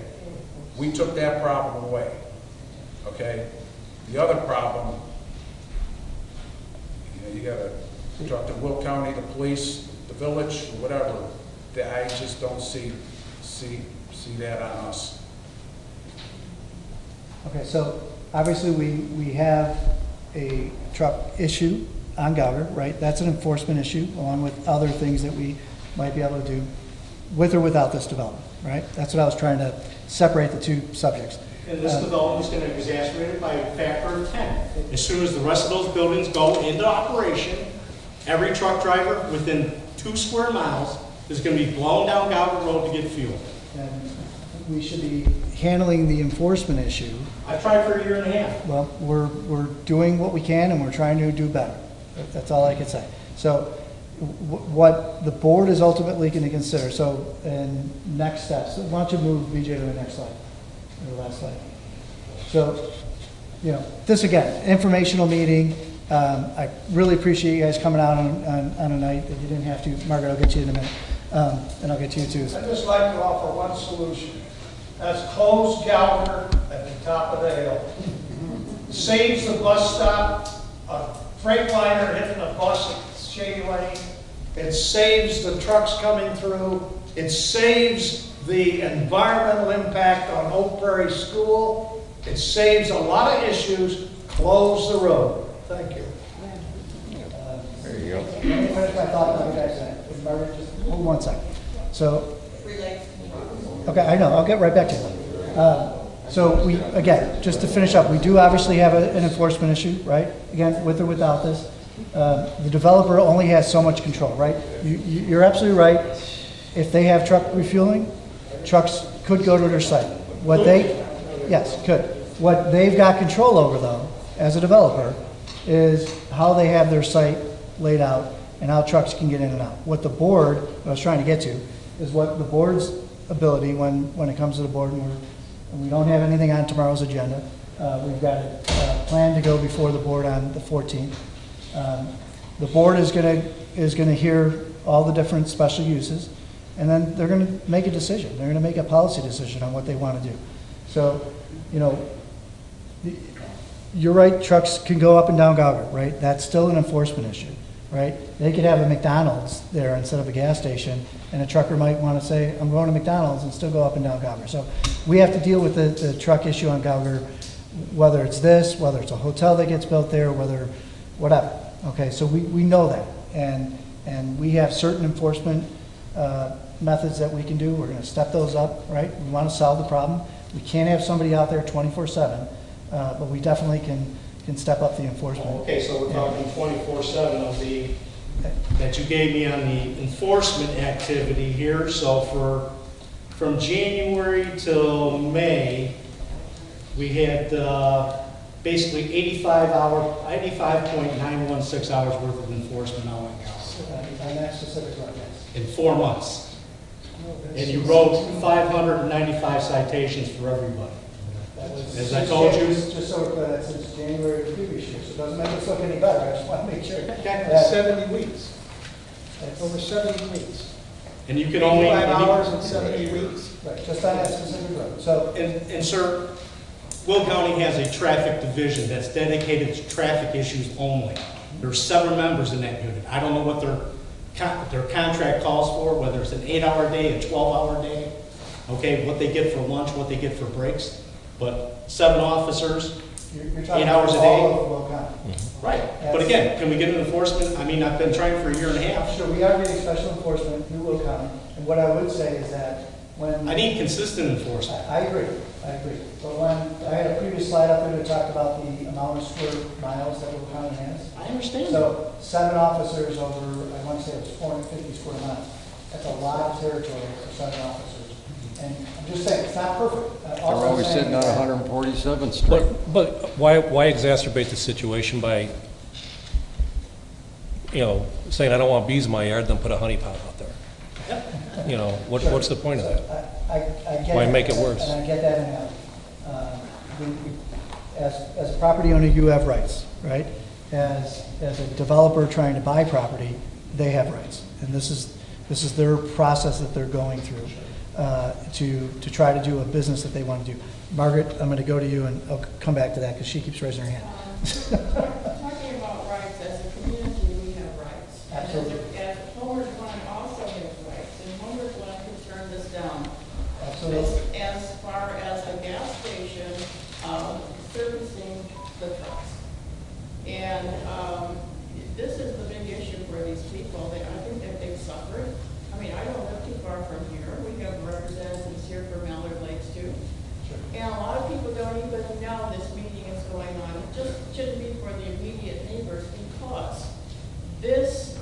this goes through with the trucks, this is eroding a neighborhood. Yes, it's close to Lockport. Lockport is responsible for these trucks. Lockport isn't doing anything about it. And I don't think they will cooperate. I don't know why they haven't even thought of this until you have to approach them, or the woman has to approach them. But if the trucks go through, this erodes the neighborhood. It doesn't stop here. It doesn't stop at 151st. It doesn't stop at Gower Road. It continues on because people are going to be very dissatisfied with their atmosphere, with the danger, with putting up with problems, noise. Noise pollution hasn't even been discussed here. We can hear, at Mallard Lakes, we can hear the I-355. And some days we can hear it worse. Now these people hear it all the time because they're closer. And then when the trucks are in there and they say hello with their air horns, or they have to blow their horns for some reason, that really echoes. We can hear shots. Someone firing a gun. It would be very, very far, but it ends up in our area. So here's another thing about noise pollution. As far as a sign is concerned, I just heard that sign that says no trucks is going to be flashing. Is that true? That's an idea. Well, that would be very bad if it's flashing, because anyone can experience the signs that are of protection. Flashing lights are a protection for people that might be going on a path, one of the trails at night, or if you go on 151st, you will see this. And it's blinding. It's annoying if you look around there. It's for a safety reason. But, don't you think the trucks will know by a certain time that they shouldn't be going down there? I mean, I don't think that was just an idea. Perpetually being there. The other thing is that I do see, I did ask before, and this is a light subject, but it's an important subject to finish this plan. Gas stations are not attractive. They're not aesthetically pleasing, but they can be improved by doing some heavy landscaping. Not to disguise that there's a that there's a gas station there, because it will be obvious from 159th Street. But to beautify the project and also screen it from the neighbors, because there's going to be development around here. There's going to be the new property. I'm sure they want to sell more property. Who's going to buy property when this is a truck stop atmosphere? And then also on the north side, the east side, the west side, there should be a requirement to do more landscaping. And screening. And then also I do see in the proposal here and on this paper, it says there will be 18 vehicle vacuum stalls for parking. People are parking. That seems quite a lot for just the back of your car. At the place on Bell Road in 159th Street, there is a car wash and they have vacuum facilities there. They're not providing 18, and yet that's all they do is wash and back there. So I wonder if that's in anticipation for truck parking in the future. And also, there are 49 vehicle parking stalls. That seems to be quite a lot. Or do they plan to have a restaurant in there besides serving donuts and food that is the Dunkin' Donuts style food? So I really would like answers to those questions, because it seems that there might be some idea of expanding the truck parking, or maybe even have trucks washing there, which would be very, very detrimental to the environment because of the amount of water they use, and because of cleaning out the inside of a truck, whether it took a load of some kind of building material, or it had to clean out the raw meat that they were carrying and flushing that debris out of the trucks. Where does that go? Is that being considered? So once this starts, it doesn't stop.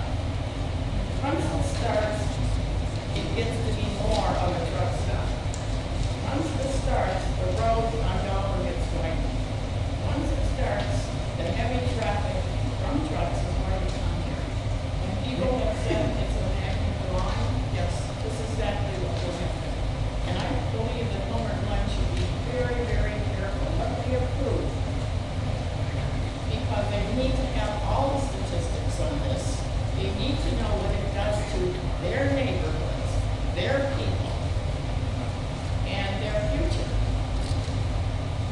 So this is a very strong and steady neighborhood. These people are very concerned. We're all concerned. This isn't just going to affect this small area. It's going to go past the very first. It's going to go across the street, which happens to be Lockport. It's territory. And pretty soon, we're going to have a spot nobody wants to live in because of the truck traffic. And what happens to these people's property values? What happens to the school when they get children from unstable neighborhoods? This is not beneficial to the school. This goes much further than whether there are just trucks on this road, or whether the developer wants to have trucks there. I don't think he should be allowed.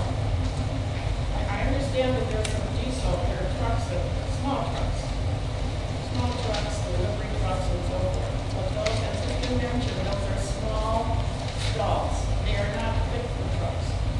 So, can we imagine a truck idling 24 hours because it has to stay there and has no other place to go? It's supposed to stay there until it gets another job. Using advice. This is premature development. So, thank you for your points. I'm probably going to forget a few of them along the way. First off, a lot of what you brought up, good questions. A lot of them are policy questions, right? So the goal this evening was not to get into policy, was to try to answer some questions more on a casual basis.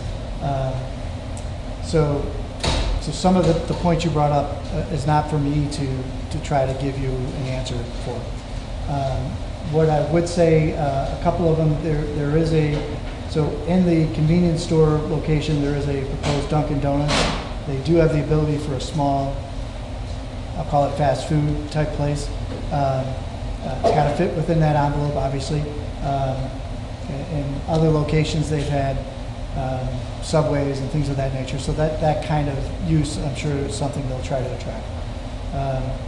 As far as truck parking on the site, physically, there's not. When you look at that site plan, there's not a number of locations for trucks to be able to just pull over and park. And I don't know if you penciled it out, but it's probably 2 or 3 stacking, in that truck aisle. Where those islands are, the vacuum islands, and I'm not here to sell their business, but there's a median that goes through. So I don't believe that you'd be able to get a truck into that area to park, as you brought up, and things of that nature. So there's the board obviously has the ability to turn it down. The board has the ability to approve it as is or approve it with recommendations. Those are policy decisions the board gets to make. So again, as I mentioned earlier, there's issues that as a community and as a region we have to deal with. And I completely get the frustration, I completely get the fear of what's coming next, and we have to deal with that sans what they're proposing. They only have so much control. They have a plan that they're trying to implement, and this is the process that they get to go through for that. So, why don't they just admit it? Strictly about profit, because how much money are you going to make off of a semi as compared to landscaping trucks? A semi takes how many gallons of gas as compared to a landscaping truck? So you can say you're a good neighbor and everything else, but I know you're just in it for profit. That's like everybody else. It's all about this. Yeah, but so are you guys. We all have a job. We all work. We're not trying to do the wrong thing by anyone. Well, I'm all for somebody making a profit, but not when it's going to come to the point to where you're going to screw everybody around. Okay? I'm not into that. I don't care if he makes a profit. I don't care if he becomes a millionaire. It makes me no difference. But when you're starting to screw with everybody's lives, that makes a little difference. Well, I wouldn't do that. So he can call himself a good neighbor. Why doesn't he put it in his neighborhood and see what his neighbors think of You're him. using harsh terminology when you get done and say that you're screwing people around. It's a business, and obviously we're trying to do the right thing. We're sitting here talking to you people too. We're listening to your input. We're trying to reach the middle of the road here so that we can build the business as we build it and not have some impact adversely on you guys. We're not trying to come in here and burn the neighborhood down or anything of that nature at all, obviously. That's why we're here, trying to be a good neighbor. So, unless I'm forgetting something, I think we covered everything. We might not have answered everybody's questions. Go ahead. I have a question. I did go to a couple of your gas stations, in fact, the one on Cedar and 6th. And I noticed when I was going south on Cedar, there are turning lanes to be able to get into the gas station. Now, whose responsibility would that be? Because Gower is only 2 lanes right now. You know what I'm talking about on Cedar and 6th? There's like 2 or 3 places you can actually turn into your gas station. It's a turn lane, because it is only 2 lanes. Who would take care of things like that? Those are called driveway permits. So plans get sent, this is under the state jurisdiction. So plans get sent to IDOT, and IDOT has to issue permits for the driveways. So sometimes they give you full access, okay? Both ways. All right, sometimes they give you a right in, right out, okay? Or like at Cedar Road, So they would have to Cedar prove all Road. these to your in and outs. Right, that's right, it's reviewed by IDOT. Yeah, because it seems like you only got 1 on 59th here. And like I said, we've only got 2 lanes here. If people are going to turn in there, it's like the one on Cedar, you have 2.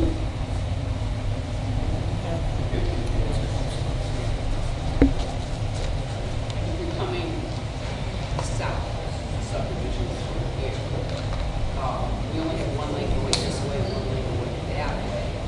You're going to turn into the gas station like the one on Cedar, like a whole other lane to turn in.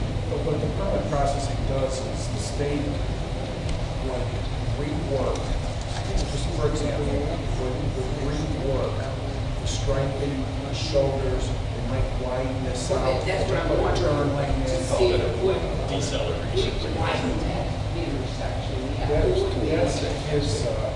given the state to go through the permitting process to design it for what they give us. Okay, they generally don't give full access up by the corner. You need to be. Because you had that first one, it's like, close. When you turn. Well, this, yeah, this here would be allowed. They'll issue a permit for that. They probably wouldn't issue a full access to But I noticed like a lot of the speed limits on that one, I was going in Tinley, are like 55 miles an hour in both directions. That's a factor of how much deceleration. But I didn't notice the truck problem past that, past those, and I noticed that they both have trucks.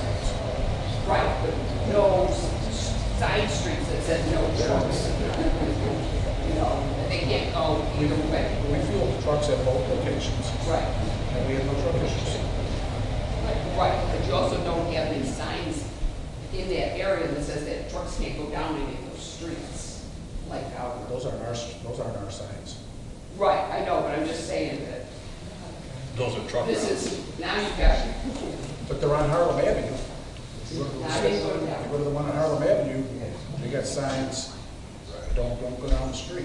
194, 195. Okay, I didn't go to all of them, like I said, I was trying to look and see entrances, exits, truck signs and stuff like that, so the way our little Gouker is, I don't know. Yeah, so that portion of Gouger where they're proposing is part of the state right of way. It's once you get beyond that, once you go further north, it turns into the truck route.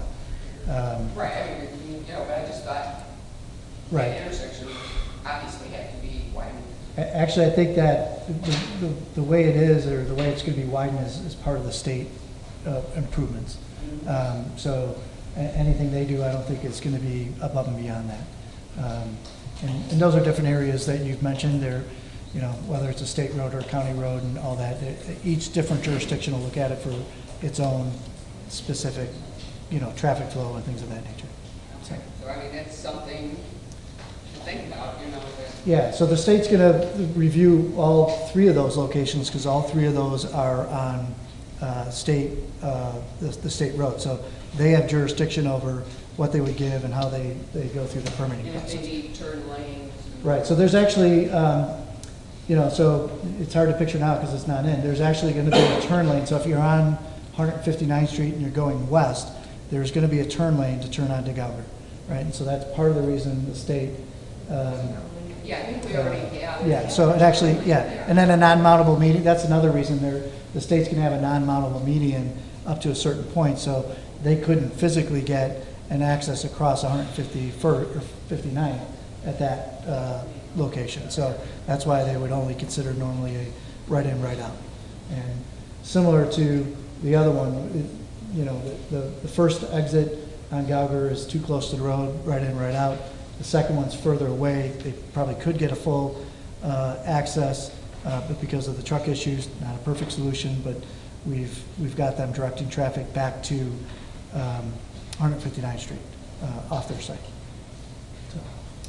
So again, I know we probably didn't satisfy everybody's concerns. I know there's probably still lingering questions. We appreciate you coming in. We appreciate the feedback. We totally understand the nervousness, the concerns, the fear, the nothing's changed to date kind of setup. You know, we as government have to do the enforcement, and that will take time. That's changing behavior, and you know, the mayor was committed to try to step up what we've got control over on Gauger through Will County. Like I said, we're meeting with Lockport to see what we can do in a joint manner to kick it up, because there are more of these coming, and so we'll have to deal with those issues regardless of this development. So, you know, if I try to separate the two, it's only because when the board is talking about it, they're talking about this specific development, not a development that's a mile away. And, you know, that's a separate issue. They still have to deal with it, but when they're discussing it a couple weeks from now, that's how they've got to do it. So I try not to get into too many policy things when I talk. Hopefully I stay that way and just try to answer it as factually as I know it. But a lot of questions that were asked were a little bit more, you know, what if or policy driven. I can't get into that because you know, A, I'm not building it, and B, I don't vote on it. So, sir. In 2001, we incorporated it for just this reason. The people were tired of having developers tell them, this is what you're going to get. The basic situation we have here is we, along with people in Lockport that I asked to come here tonight, said, please speak up and tell them you're speaking to Lockport as well. There was an alderman that lost his seat because of pro-laws. The whole issue here is keep those stupid trucks off of the road. That's what we're for. So anything and everything that's a magnet for those trucks, we would just as soon see go away. You guys want to put up a speedway or whatever it is you want to have, sell gas and sell donuts. No one's going to have any problem with that. But anything and everything, especially along Gauger, that has truck related to it, is a negative. And for us, the next big date is June 14th. What are we supposed to do? Your government, that's fine. These guys are businessmen. The ball is now on the board's court. What do we need to do if we are so inclined that we do not want to see trucks? We don't care if they build car washes and all of that other stuff. But to get trucks off of Gauger, what do we have to do? And also, when the 14th comes up, can the board tell them we like part of your project, but you need to remove the truck portion of it if you want to move forward. Can that be suggested to them? Well, good question. If anything can be suggested to them, and I think, through these various meetings, obviously that idea is out there. The litany of special uses, one of the special uses is a special use permit for the gas station, right? Our codes don't differentiate between truck fueling versus automobile fueling, okay? The board has the prerogative of adding or, approving, denying as is, adding conditions. I don't want to speak for the board on what they would or would not do. What I would say is that they need to go through and make a logical decision on whether they want to approve it or not approve it. And so it meets the merits of the process. And you're getting into policy questions, so as a staff member, I try not to get into policy related hypotheticals, because it puts me in a bad spot and puts the board members in a bad spot. But those are things that they theoretically can consider. So, yeah. Usually with these things, it's not an all or nothing. Usually it's what can you do to make it better? What can you do to change it? Because they would have to come up, if it was me, I'd have to come up with a reason on why I wouldn't want X, whatever that might be. Whether it's, I don't want, X number of, vacuum cleaners, or I don't like Dunkin' Donuts because I shop at, Starbucks or whatever. But I mean, they got to come up with a logical reason for them to accept something or to deny something. And try not to get into specifics because I don't want to lead it one way or another. But if that makes sense. You're put in a rather tough position, because for you to be able to say to them, well, I think the community does not want congestion. I think the community is not happy with trucking. That would be guesses on your part. The long-term solution to this may be to have a referendum at some particular point. What are your feelings on what we should be doing? I understand what you're talking about with Harlem. You're dealing with a different animal, if you will. We incorporated to try to stop this here. That's exactly what it is. As far as I'm concerned, you can take this and move it west on 159th Street. We'd be perfectly happy. Keep the truck out. It's that simple. Is anybody from the board going to hear any of our concerns, or is this just kind of like a BITCH session? I mean, well, what I would say is there's two current board members still here. There was one earlier. I think a lot of the concerns that were brought up tonight, maybe not in this much detail, were brought up at past board meetings. So I think the general concepts have been brought up. A lot of what we were trying to get out tonight is my goal was to try to take some points that, let's say it's drainage or some other points that maybe we could try to answer some of those and get down to a couple specific points. So more or less, though, all we're really doing is complaining our concerns to everybody, and what we're saying, nothing's going to happen. Because my main concern is drainage. That's all it is. I mean, who on the board is going to know our concerns about flooding, drainage? That's my major concern. If I summarize it wrong, I apologize. There was one trustee here earlier who left in the middle of the meeting and heard part of it. We still have two trustees here, right? Who are they? Keith's right behind you. Keith and Sharon Sweet, so they're taking copious notes. We're taking notes as well. So we're going to share, obviously we're going to talk to all the board members and say, okay, here's what the main issues were.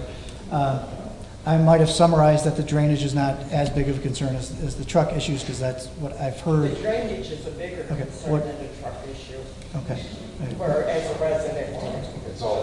I mean, the truck issue is important, but the drainage, the flooding is So what I would suggest is, if you wouldn't mind, if it's still a concern, we can go back to that drawing, we can try to repeat what we said, maybe try to answer any questions, but, I mean, on the drainage, honestly, I think, does the community have drainage and flooding issues in certain areas? Yes, absolutely. Has anybody seen that creek in a video, or, I have a video, I have to find it, of that creek at that last 100-year rain. I mean, it's bad. A lot of the elected officials have seen that and know of those issues. I think But have they seen it? I mean, you can't experience I that couldn't creek tell you. unless See, you've I just got seen it. taken out of a floodplain. Yeah. Okay, with FEMA. I don't Sure. want to be put back in. Yeah, did they put you in a floodplain Yeah, about 10, originally 15 I years was, ago? but You I you went weren't, with they put you FEMA. back in? Yeah, and I got taken out of it because there's no possible way I said I could reach my house, but that's my concern with all of this. What had probably happened on is that as FEMA got in the early 2000s, recalculated floodplains and across the region. I was in Tinley Park, they put hundreds of homes that were never in floodplain. And so that's a completely different issue. Floodplain and flooding, you know, it sounds like, but it's a completely, they're separate issues. You know, so again, I just try to simplify it because I'm not an engineer, I know enough to be dangerous. You know, what you have to trust is that the site is engineered, that it's got more capacity of storage with a development, forget what type of development, with a development than it does currently now. Okay, so they're gonna, any developer would have to make it better. They're gonna have to store more water on the site. Will that solve Fitterman Creek or the other issues that regionally we have? No. Will it adversely affect that and make that worse? No. Now, that's assuming it's designed right, it's reviewed right, it's built right, it's maintained long-term. All of those things, just like anything, would come into play. But to me, and I don't mean to diminish your concerns, but the flooding, I think, is, you got to separate the concerns with Fitterman Creek. That's a bigger regional thing that we're dealing with in multiple ways. But this specific one, you know, this won't cause more problems in that specific area, right? You know, I think everybody here is a realist. We know there's going to be development. We know there's going to be things that are going to impact us personally, but there are things we can keep control of. And one of those is something like this, where it's going to directly impact our community. And I think everybody's in a consensus. I mean, the truck traffic is a huge issue. Solve it. Do your part by just taking the truck lanes out. Give them a spot to turn around if they come down the wrong way, but just take the truck refueling out. And then promise not to open until you guys have your utilities in. Yeah. I mean, I'm concerned about my well too. So, I mean, I've lived out here my whole life. I've seen wells go dry when people dig deeper wells. You know, and I don't know how deep your well is going to be. I don't know how much water a gas station uses, just on, not even a car wash. I mean, you're going to have food in there too, so you're going to have Dunkin' Donuts using water, you're washing utensils, washing fryers out. If you have a Subway in there, you're going to have people in the gas station using the facility. So I have no idea how much water a gas station uses. I would imagine quite a bit more than a residential home. a month is what he said last time. Okay. How many? 2,000 gallons a month, I wrote it down. That has to do with the car wash. So I mean, I don't know, it's probably a lot more than a five-person household. So that's a concern to me also. So We've operated gas stations and gas station car wash on wells. around a residential community? Yeah. Okay. Well, maybe that's good for them, but again, that's my concern. And whether it's But it's another thing that we're not going to do to take a chance of hurting the neighbor. Good, great. It's not engineered right. You know, Yeah. there's professional people that do these things. Oh, no, like I said, there's a subdivision up off Kingery Road where there was a development put above them, and the people flooded out constantly. And it was done within code, within floodplains, and I know because I know the people who lived there. And when they went back to get retribution, they couldn't. So, and you guys are doing everything you're supposed to do, but you just said that they redid all these compensatory storage rules for a reason, because people were flooding, because the rules they had in place. So what happens when these rules that are in place aren't good enough for what we have now? So again, my concern is the truck lanes. Get rid of the truck refueling, and don't open until you have utilities. You can control that. It's simple. You don't have utilities, obviously you don't want to open. So, but that's just how I feel, so. And it's up to our elected officials to protect us. Well, I'm not citizens. Homer Glen, I'm Homer Township. Well, So, we're who not knows part who of will the be city. one day. No, we won't. We won't. Anyways, I appreciate the time, and, you know, we'll keep going. If there's other questions that you have, and you didn't ask them, just give us a call. We'll try to answer them as best as we can. We appreciate you coming out. This is a lot easier to have this kind of dialogue like this than standing up the podium, talking at the board, because you probably have all asked the same questions that you'll probably bring up on that meeting as well, and feel free, it's a public meeting. But a lot of these, it's easier to answer these in this kind of format, so we appreciate you coming. Margaret? We went over lighting very quickly, and that is an issue.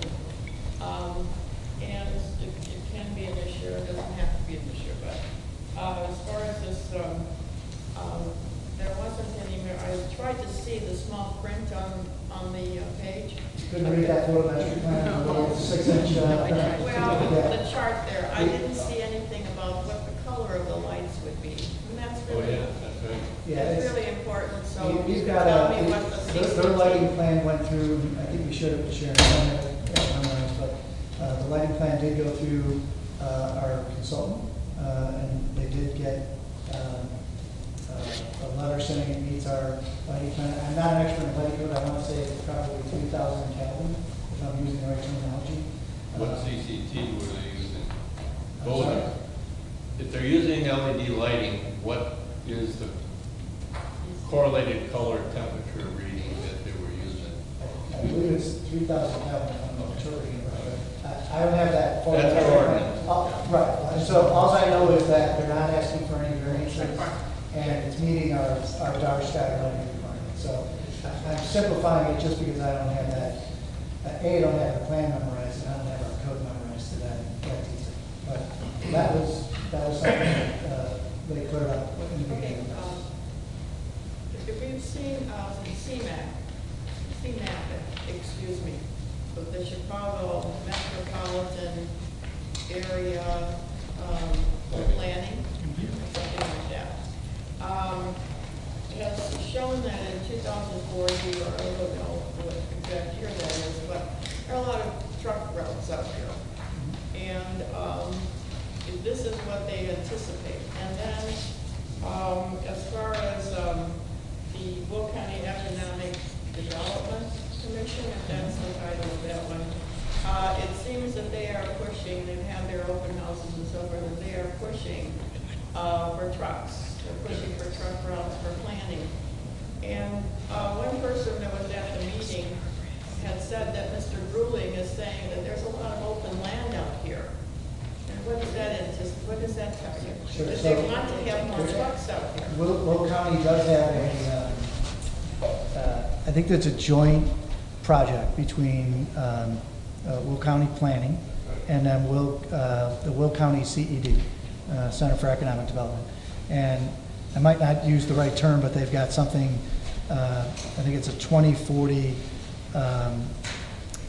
freight review. And so what they're doing is looking at the community, or the county as a whole, projecting into the future to say, you know, what do we think, how do we blend in the developments that are occurring specifically in this area with distribution and intermodal and all the other things that are scattered throughout the county. And they're looking at areas that either have those types of systems or maybe are projected to have those types of systems. Well, what And, they're saying and, is that and how to deal with in those. Mulder Township, there's a lot of land here, they're like it's a no man's land. We know that that's not true. Sure. They're implying that this is the place for doing some more business with trucking. And they're also promoting friendly community trucking. Anybody here know what that means? I think what they're trying to figure out is, and there's probably available land to develop throughout the county. And I think what they're trying to figure out is how to blend in distribution, intermodal, whatever, those kinds of systems. And then if they build them, how do they get the traffic in and out? I think that's generically what they're looking at. And, you know, if you're obviously very familiar with Homer Glen's um, comprehensive plan and our zoning. That's not something we are trying to attract. That's something that, you know, we'd rather have commercial. That's not, you know, we have to deal with it if it's adjacent to us, but that's not something that we're out there promoting. There's other communities that have intermodal facilities and distribution facilities, and the county's got a plan, you know, for roads that feed into those. Are they the right capacity and future growth? So that's kind of what that study's about.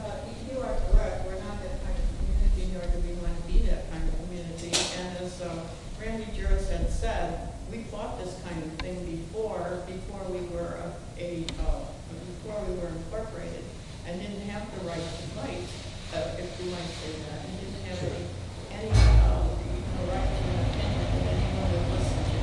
Now we have that right, and I think that we should use it.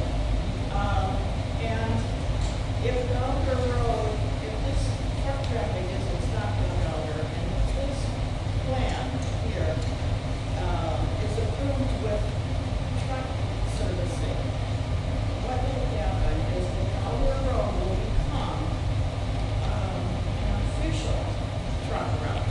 Now, this is not something that is in our comprehensive plan, nor is this the kind of community that we want to become. But it will be continuous, and it will affect everybody in Homer Glen. What I've seen on that 2020 plan is purely conceptual. This area of Gallagher is not anywhere in their plan. Now, obviously, Gallagher's a long road, so there might be sections, one way or the other, that they might have other improvements.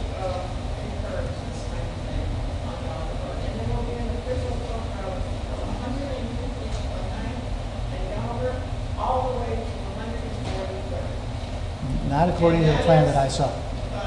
That's what's going to happen, because this plan, which servicing trucks, is going to, the first step. The second step is going to the Gallagher Road. It could even be a four-lane. It's going to be accommodating the heavy trucks that are on there, because it seems to be a natural route and it's not stuck. And it will be an official route. Right now, it's an unofficial route. Again, thank you for coming out, and we appreciate your time. Thank you for the development for coming out. Thank you.